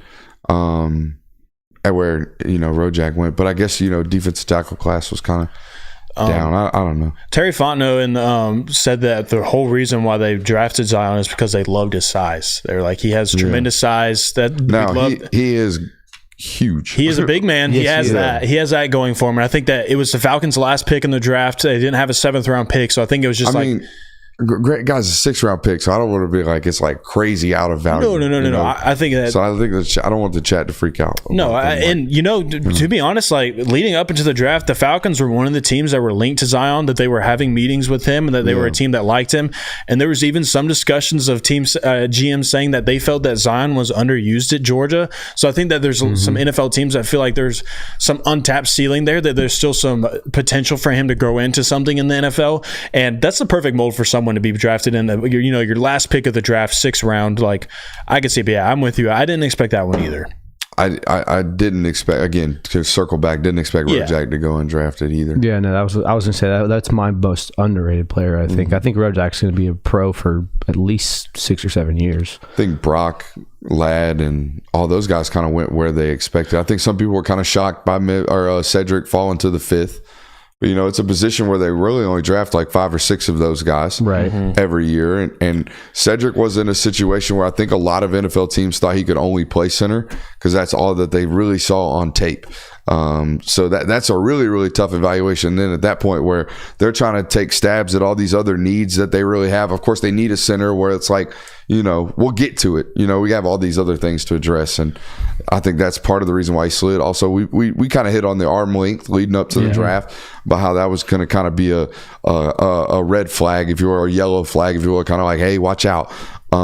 This might be a thing that happens, but he's going to go to a situation where we talked about earlier that he might have a chance to play early on right there for Buffalo. And a successful organization. Very much so, a winner. And an organization that's set up to win. And that was my biggest takeaway, though, from the draft is, like, I really wasn't surprised a whole lot. Like, again, everybody kind of went where I thought they would in the order that I thought they would. The only other thing that I was kind of expecting was I thought at least one of Deion or Kendall maybe would get drafted in the 7th round. I felt like at least one of them fit the mold of, like, we need an extra body in that room. Both of these guys are experienced SEC backs, multiple years playing for the University of Georgia. Like, we want that guy on our roster because we know it's going to be a safe pick and we know it's probably going to work out for what we need them to do. How many backs were drafted? There weren't a whole lot. I don't think it was double digits. It's just a weird position to place value on. Yeah. I want to circle back to the Amarius and Ladd picks because there were some comments from coaches or past coaches about like Amarius Mims, the Nick Saban thing was very interesting, I felt like. Yeah. The Amarius Mims thing, obviously, he said that basically he tapped his helmet after, what, he said 15 plays? Yeah. About 2 drives. The film says that's what the film says. The film says there's 15 plays of Amarius Mims being Amarius Mims, and then Amarius just doesn't show up. You don't see anything. Right. And then he went over on the bike and rode the bike, and then it was weird. I will say that. There was no and no teammates ever going to say anything. No coach would ever say anything. But I don't think he was talking shit when he said it on national television. I think that's what he believed. Believed that somebody checked themselves out of that football game, which is basically what he said. Yeah, I mean, I think that is what he said, right? Pretty Checked much himself out of the football game. Took himself out, maybe something along the lines of in that context. And I don't think it was Nick Saban trying to shit on him in any ways. Didn't you say Amarius responded to it? Yeah, 19 running backs, by the way, drafted this past year. He did respond. He did this on Friday after being drafted, and he said, "Everybody has their own opinions of me. I don't really care about what he said or what he had to say. Honestly, I'm just glad to be a Cincinnati Bengal." So, typical response, good response, professional response, good PR right there. Didn't expect anything else out of that. Also, not a denial. No.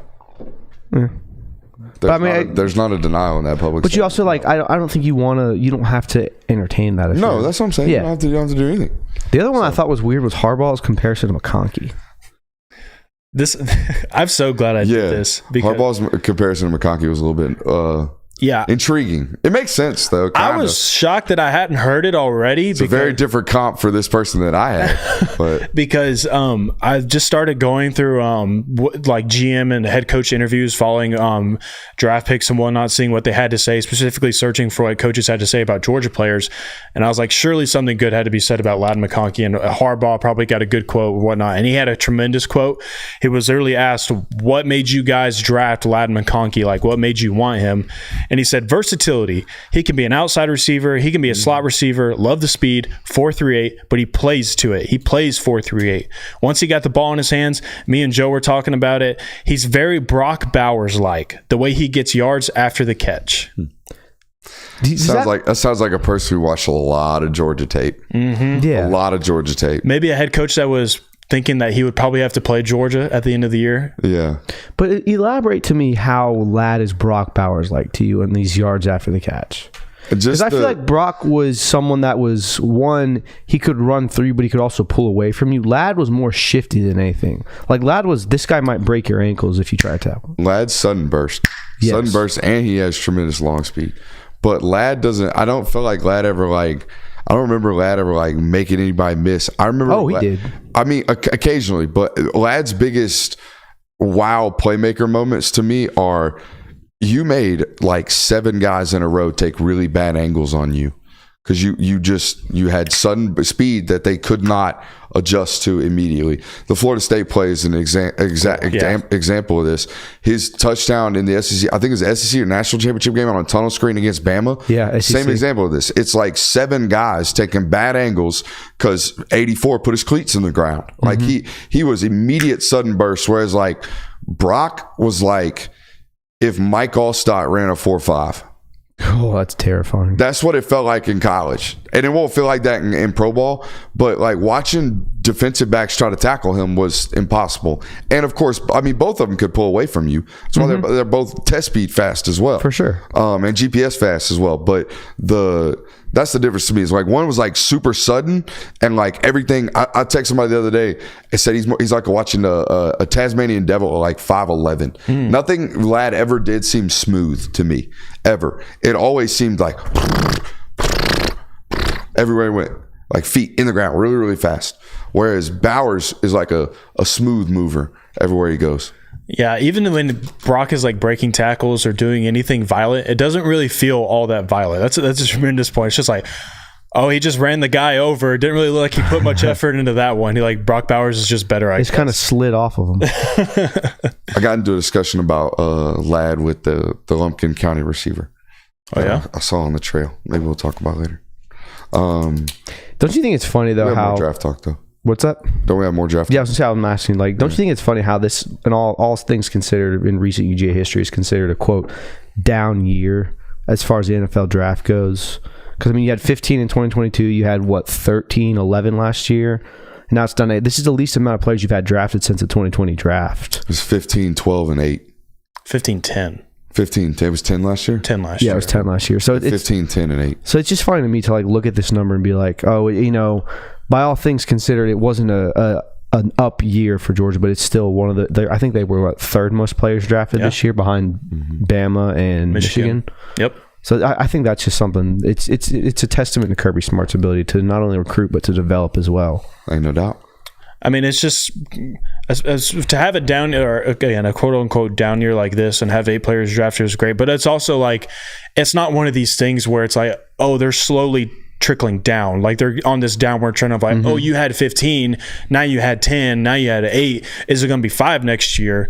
It's next year's class is going to be even more probably. We don't know for sure what the class is going to look like, and a lot of that is going to be predicated around how big of a success their seasons are this next year.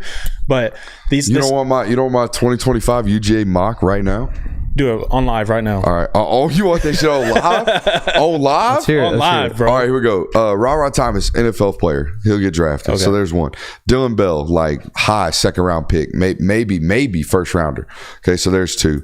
Ernest Green, we'll see if he comes out. Doubt he comes out. Probably going to come back. Dylan Fairchild, if comes out, probably will come out.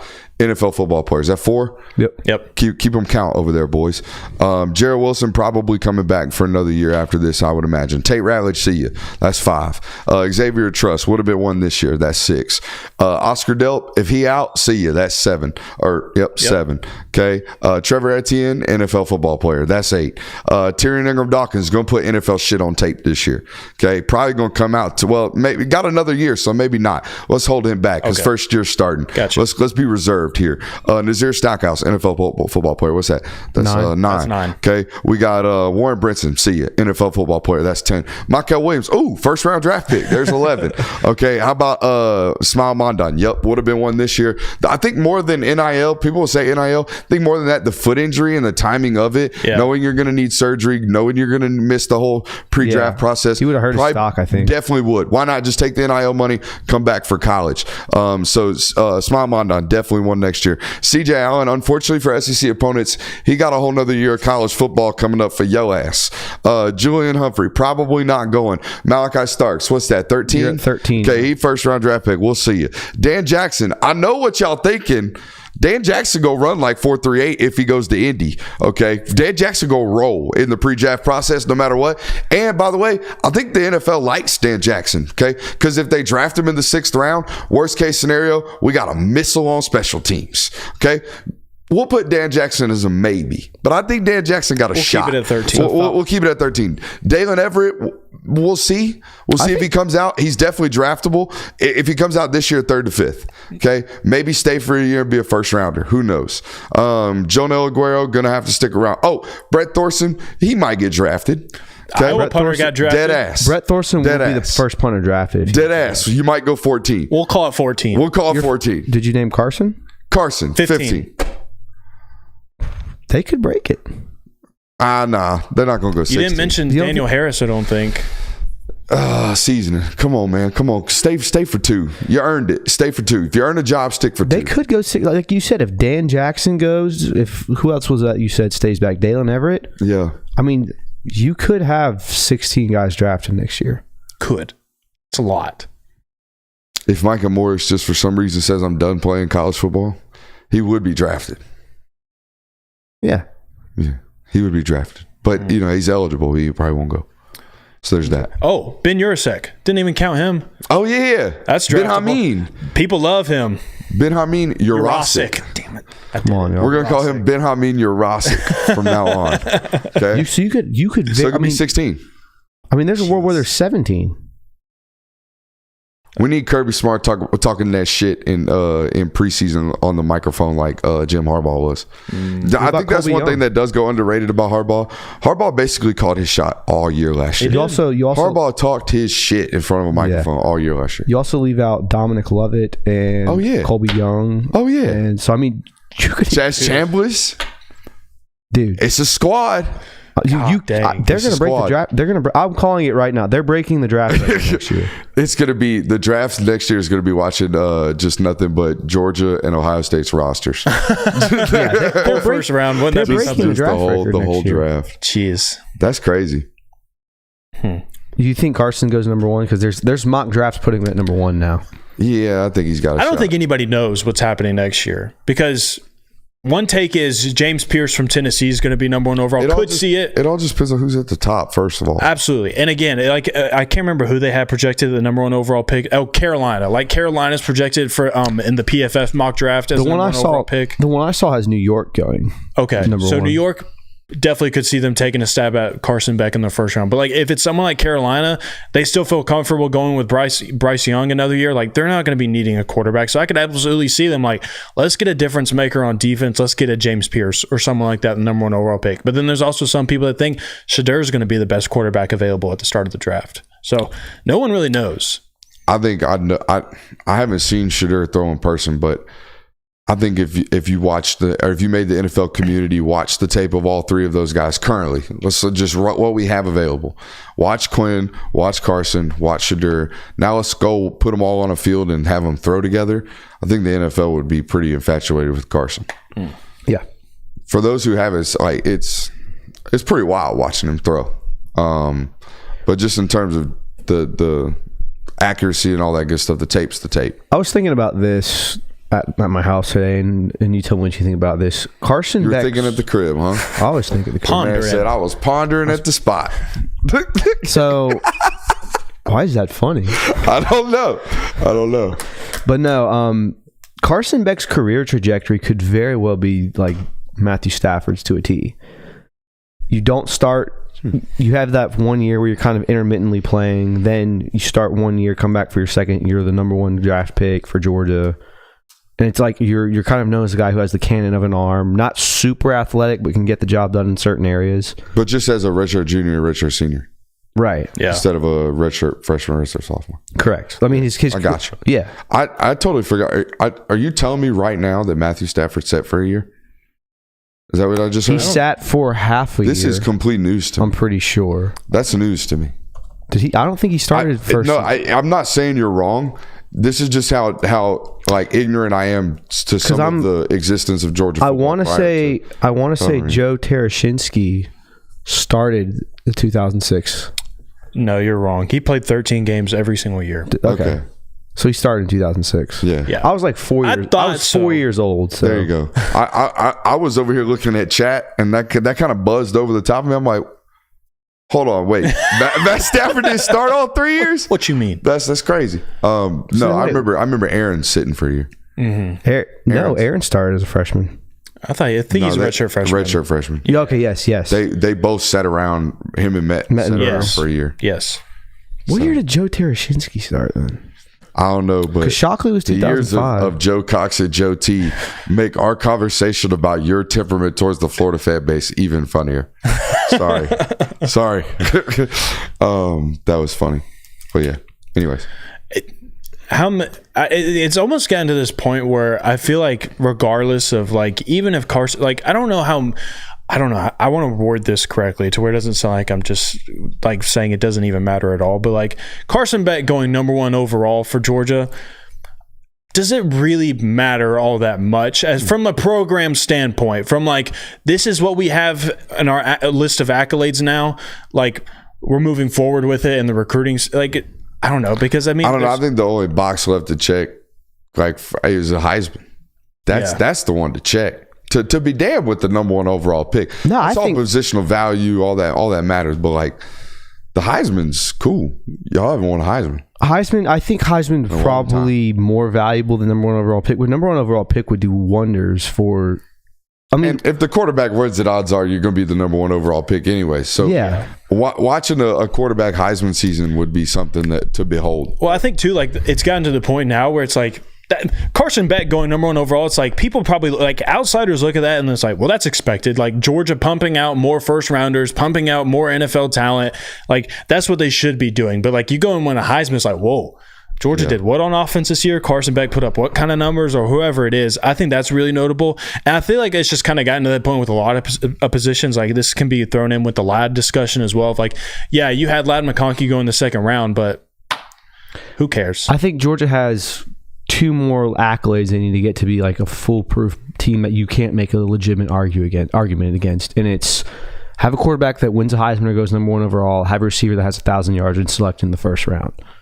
Like, have that receiver be a 5-star that you signed. I don't even know if it has to be that. It does. I think so. I think it would be cool to land a Jeremiah Smith just to say that y'all have done it, and to have have that, not just to have it, just to say that you've been able to figure out how to sign a 5-star in today's market on the trail, considering all things. Right, but the whole reason that you haven't landed your Jeremiah Smith are because teams come and say they haven't had a 1,000-yard receiver, they haven't had a guy selected in the first round. They don't quote unquote develop their talent at the receiver position. Same with quarterbacks. Perhaps I think it. Well, we can get into this discussion now, right? Like Ladd got drafted where Ladd got drafted, 35th overall, and people will say, Georgia fans will say, "Hey," or people will ask, hey, does this help Georgia out? Look, you can obviously go there and you can develop and you can be a receiver and you can go here. And even if you only have 738 yards as a career high, you can be a 35th overall pick, even as a 3-star. Imagine what you can be as a 5-star. I don't know if 5-star receivers nowadays care all that much about those things. Yeah. I think 5-star receivers, you hit a little bit of it on the 1,000 yards. I think 5-star receivers want production, but I think also 5-star receivers want money. And I think a lot of that has been pretty well known that Georgia spends money ball out. They spend money on big people and quarterbacks. That's what they spend money on. Well, too, like if you're a 5-star wide receiver, you're not probably going into college and thinking, well, I need Ladd McConkey development. Like, that's what I need to get to this next level. You're fucking Jeremiah Smith. Yeah, look at what I just did. Give me a Q that can spin it for 3 years, and I'm going to be all right. I'm going to end up where I'm going to be. Like, I'll show up to practice, do my thing. Like, all that's going to be great. I'm going to add to my assets as an athlete, and I'm going to get better as a player as I age and as I grow and as I get more reps.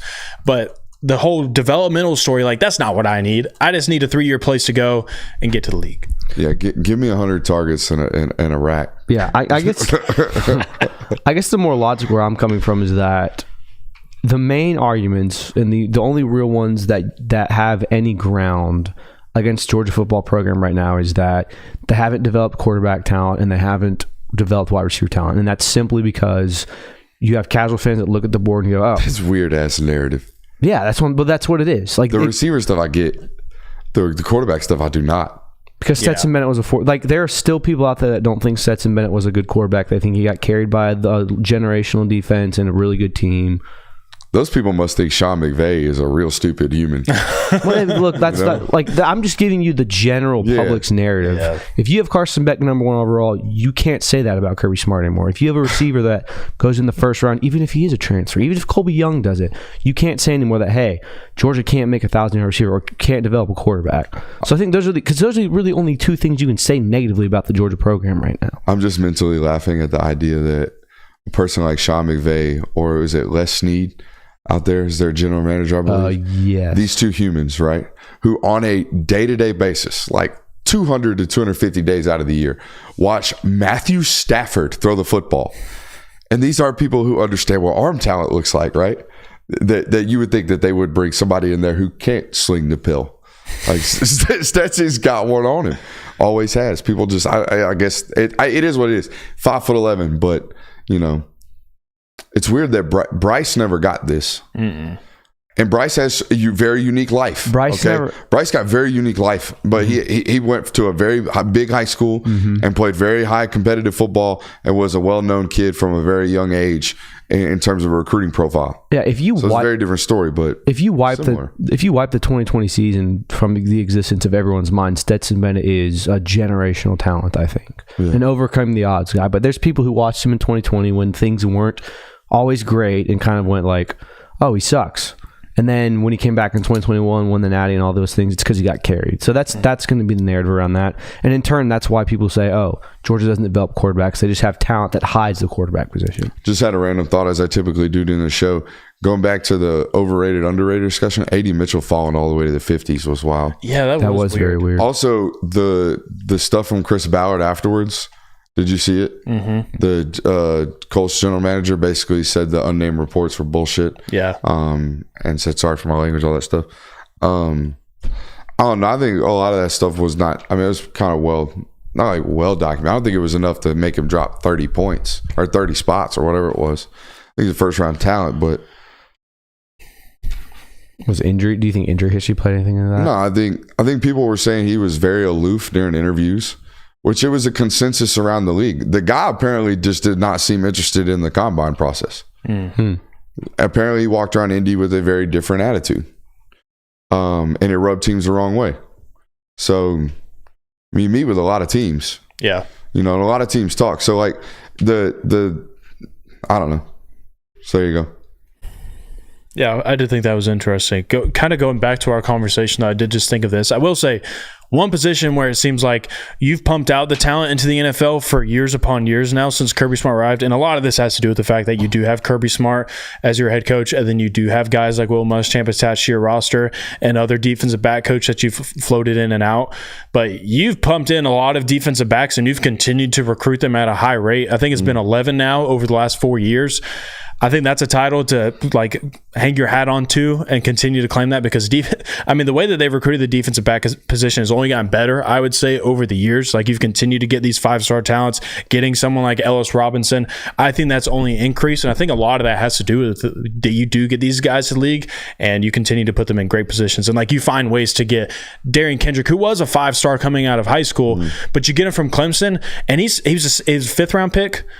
Third or fourth. I think like third or fourth. I think it was 6. Oh yeah, 6. Either. But he's playing for the Rams now. Like, he is a everyday starter for the Los Angeles Rams. Like, you took that guy and you were able to put him in a place where he's able to succeed now in the NFL. So I do think that's one position that has really benefited from all of this NFL success that you've had. Basically, one of those positions like linebacker at Georgia and kind of like safety. But even though JR and Richard were great college players, they didn't land in the pros. But like, if you start at Georgia, you're an NFL player basically at linebacker and at corner. Mm-hmm. Essentially, yeah. And even at star, like Mark Webb's on a roster. Mm-hmm. Yeah, he is. Continue to consistently be on one. So you basically play any defensive back position at Georgia. Safety's been touch and go. Yeah, but Chris is going to be in the league for a while. Chris Smith's going to be in the league for a while. Lewis C's been banged up for a little bit. So as of late, it looks like you got some hits there. Mm-hmm. But, Malachi's obviously going to be one of those. Yeah, absolutely. But you starting linebacker, you're a dude in the league for a while. No kidding, man. You might be a 100 millionaire. That's pretty crazy. I guess that's also one you can attribute to that, like Roquan existing. Yeah. And obviously, like, you just recruit really well on the defense side of the football, and you have great linebacker coaches, and you always have. But, from the start of Roquan to now, it's only compiled up more and more names and accolades. I can't remember the last linebacker that didn't play in the league for an extended minute. Natrez Patrick. Natrez Patrick still was active on rosters as late as like 2023. Really? Is Monty Rice still in the league? Yes, Monty's still on the Tennessee roster, I believe. Okay. What about Reggie Carter? I don't believe so. But that's literally that's like 2017. Yeah, that's literally Kirby Smart's like 2018. Season, those aren't even his guys. Yeah. Those are Dan Mullen's guys. Mm-hmm. Call back. How about that? Just blame it on the guy before you. You know what I mean? The guy before me right there. You have a player of the day for us? We have a player of the day. Would you like to go watch him? Which I have not watched. Brooks has not watched. Man, we got a POD. This guy better smack. How'd you feel about the first one? I ain't gonna lie. First tape was all right. I think there's just all right. There's some built-up pressure on this one. But, hey, it was better than the tape we got from the building.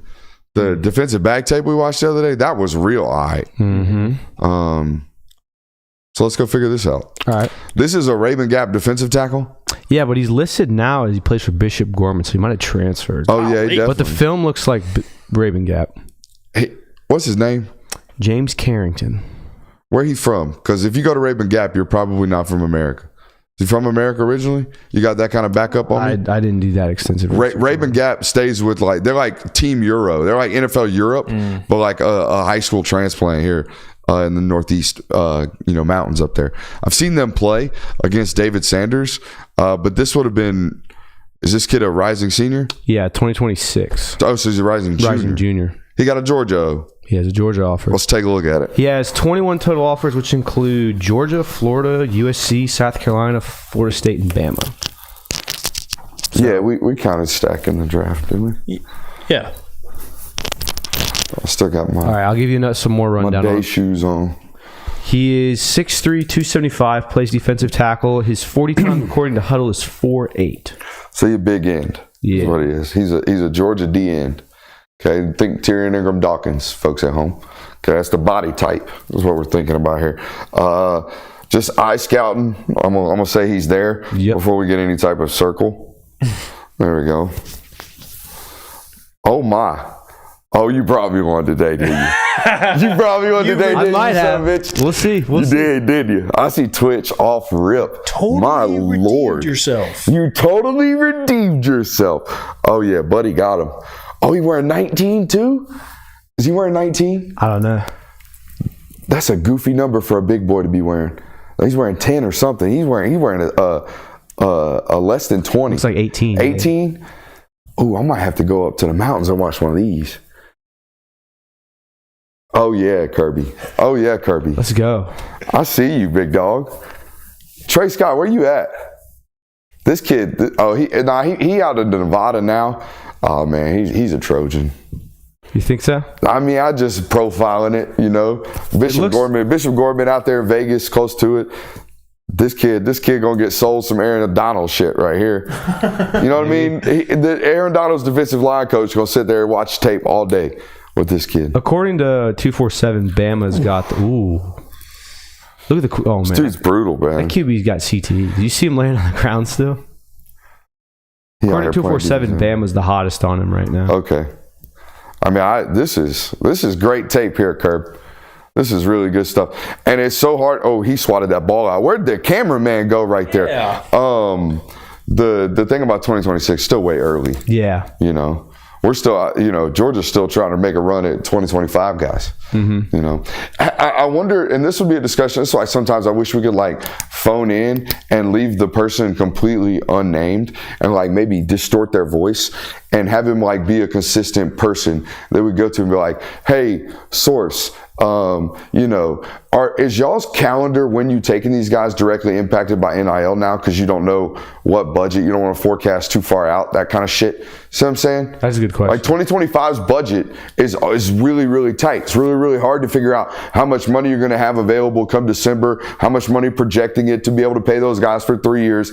God forbid projecting that for a whole nother class in 2026. See what I'm saying? Mm-hmm. And getting the cash available for it. Because a lot of this stuff sometimes, or some of this stuff sometimes, may or may not come with a down payment come December or January when those people immediately get on campus. So these are conversations I would love to have with, again, guy over there, Magic Box, coach, what say you about this? And they'd be like, I like that idea. That would be, you know what, I might talk to somebody on the trail tomorrow about it. What are the chances they do that? Maybe just get a collection of them. Maybe I get a group of them, and who's ever watching that day just hits the hotline, and we play hotline bling when it comes in. When we're talking about something that they know some shit about, they just ding hit the hotline bling. That'd be kind of cool. That would be cool. Kind of dope. All right, we watch the tape some more. Let's watch this. Yeah, I want to keep watching this. I know this is good shit. He in there knows positional versatility on the young cat. That's definitely 19, by the way. Yeah. I bet this is an odd cat. What kind of defensive tackle wearing 19? I bet this is an odd dude right here. I like an odd defensive tackle. I bet he like watching paint dry. Just something weird. I bet he's wicked good at ping pong or something. Do you think maybe he started out at linebacker and just put on so much weight that they moved him? Nah, I got no clue. He looked like he got a bigger boy's gut on him. And oh my God, bro, you can see the knee drive, bro. Give me you're in two. You can see the knee drive on this when he gets lateral. This is nuts. From right here, when he goes from this place to directly to his left, watch him open his hips and look how high his knees are. Look at, oh my Lord. All right, look, I don't do services, but we would rank that a 5-star. We would. We would do all that. That's a state of Georgia, my guy, but he out in Vegas now, so we ain't gonna get to see him. He's currently listed as a 4-star. Yeah, no, that guy needs to be way up them boards. That is a high value position. Have y'all noticed how much? First of all, the draft this year was terrible. I think that's why, in terms of the defensive tackle position, I think that's why you saw so many people invest high value in the NFL free agency market in defensive tackles. They blew up the market. But you can see how positionally valuable the defensive tackle position has become since, I would say, about 2019, maybe 2018, when offenses predominantly became like, hey, really focused, particularly on the college level, of getting the ball out of the hand of the quarterback. Well, I mean, having a big-time defensive tackle on your roster, it changes everything. I mean, Georgia fans have seen that firsthand multiple times of just how much it opens up your defense, how much it allows you to do, and how much better your overall defense is when you have a game wrecker like that in the middle. Has defensive tackle become the most valuable position on defense, do you think? No, I mean, I think it's still like a shutdown corner is drafted as such, and you see priority in the roster that way. Yeah. Edge rusher is definitely up there. Okay, and then let me rephrase the question: is having quality and depth the most valuable? I overheard this conversation between a bunch of scouts out at practice today about how many teams take multiple stabs at corner, and it's a position you have to take stabs at. And it's one of those weird ones where you only play 2 of those guys. Right. Where I'm going to rotate 7 defensive tackles. That's what I'm saying. Like, if you have 2, you're right in that sense. If you have 2 solid corners, you don't really need. Obviously, injuries play a factor, but you need 4, 5, 6, maybe even 7. Like, truly, I would argue that it's harder for me to find 2 guys that can really play corner at a high level than it is 2 bodies at 6'3", 305 pounds that can play defensive tackle. You think so? I think so. I think it's much easier for me to have, easy safe evals and stabs at defensive linemen. And if I miss, like if I don't have a true difference maker, but he's in my 7 deep, you as Johnny the fan or you as NFL the fan never really notice, especially as a college football fan. You don't notice that the 5th guy on the roster or in rotation was just an okay evaluation. They thought he was going to maybe be something special, that he just became a decent college football player. You're okay with that. You know what I'm saying? Right. Like that satisfies you. Whereas like the corner, that guy never gets on the field and he leaves and he's Nyland Green and you think that might have been a miss. You see what I'm saying? But the situation could be true.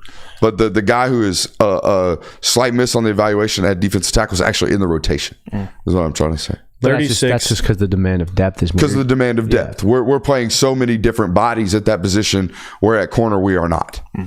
There were 36 cornerbacks drafted this last class. And they only played 2 on those teams. You know what I'm saying? And those teams all have corners. Yep. They all have guys on their roster, and they're just trying to keep taking stabs at it because it's really, really hard to be really, really good at that spot. But we just got to keep hoping that we can get somebody who's good at it. Mm-hmm. It is interesting to think about because, I mean, like, is linebacker position where you have this, like, you don't even really need 3 off-ball linebackers anymore. And like, obviously to have depth, but to have a solid defense, you can get away with 2. I feel like at least the run that I've been on lately, there's a good linebacker at every school I go to on the high school level. I feel like there's a surplus of the position for a position that's not really placed a ton of value on. And by the way, on the next level, there's a bunch of conversions too.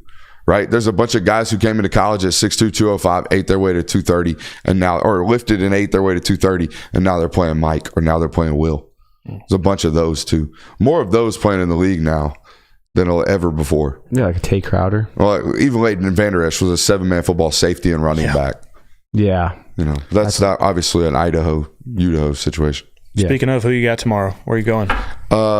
Tomorrow is Manchester. We're gonna go see Justice Terry. Yeah, shout out England. We're gonna go see Justice Terry. Pond? We're gonna go see Justice Terry tomorrow. So that'll be fun. That's a 5-star. I think he's it's a discussion between him and Elijah Griffin for best defensive tackle in the class. Gotcha. And apparently that guy next class. Holy shit. Hey, that was nuts. Good tape. Go, baby. Now we get to follow there, it. Kirk. What am I, 1 for 2? Huh? What am I, 1 for 2? Yeah, I would say that. I would say 1.5 or 2. I don't want to call anybody a miss here. If they get on the channel, they got good tape. But no, tomorrow we are going to Manchester to see Justice Terry and the rest of that roster. I would imagine, they competed for a state title last year. Yeah. They obviously have a good football team. Let's see. Today I was at Rome High School. I was supposed to be at Calhoun, but sorry, coach. My phone died in the middle of the night, and it was 4:00 in the morning. That was early. It was early. Yeah. It was early to get there by 6. But anyway, 6:30. And no excuses. Didn't get there. Tomorrow we're going to Manchester, and then Wednesday's loaded. Wednesday's loaded. So You're on a show Wednesday, so you can be out all night. Not quite. But yeah, I don't know if I'm gonna be able to get back in time tomorrow, to be honest with you. Well, that's what you have us for. Yeah, we'll start. You're damn right. That's what we got the boys for. Or we might do one of them hits from the car. Ooh. I got some of this hands free. So we'll put the pretty man's face up there until I pull into the driveway, maybe. And we'll let you guys run show, and I'll just sit there and go, And then when I open my big fat mouth, you know to come to me, and then you just let me go. Look at that. Interesting. Produce it on the fly. Either way. Love it. Appreciate you guys for coming tonight. Make sure you hit that thumbs up button. Love you. Bye.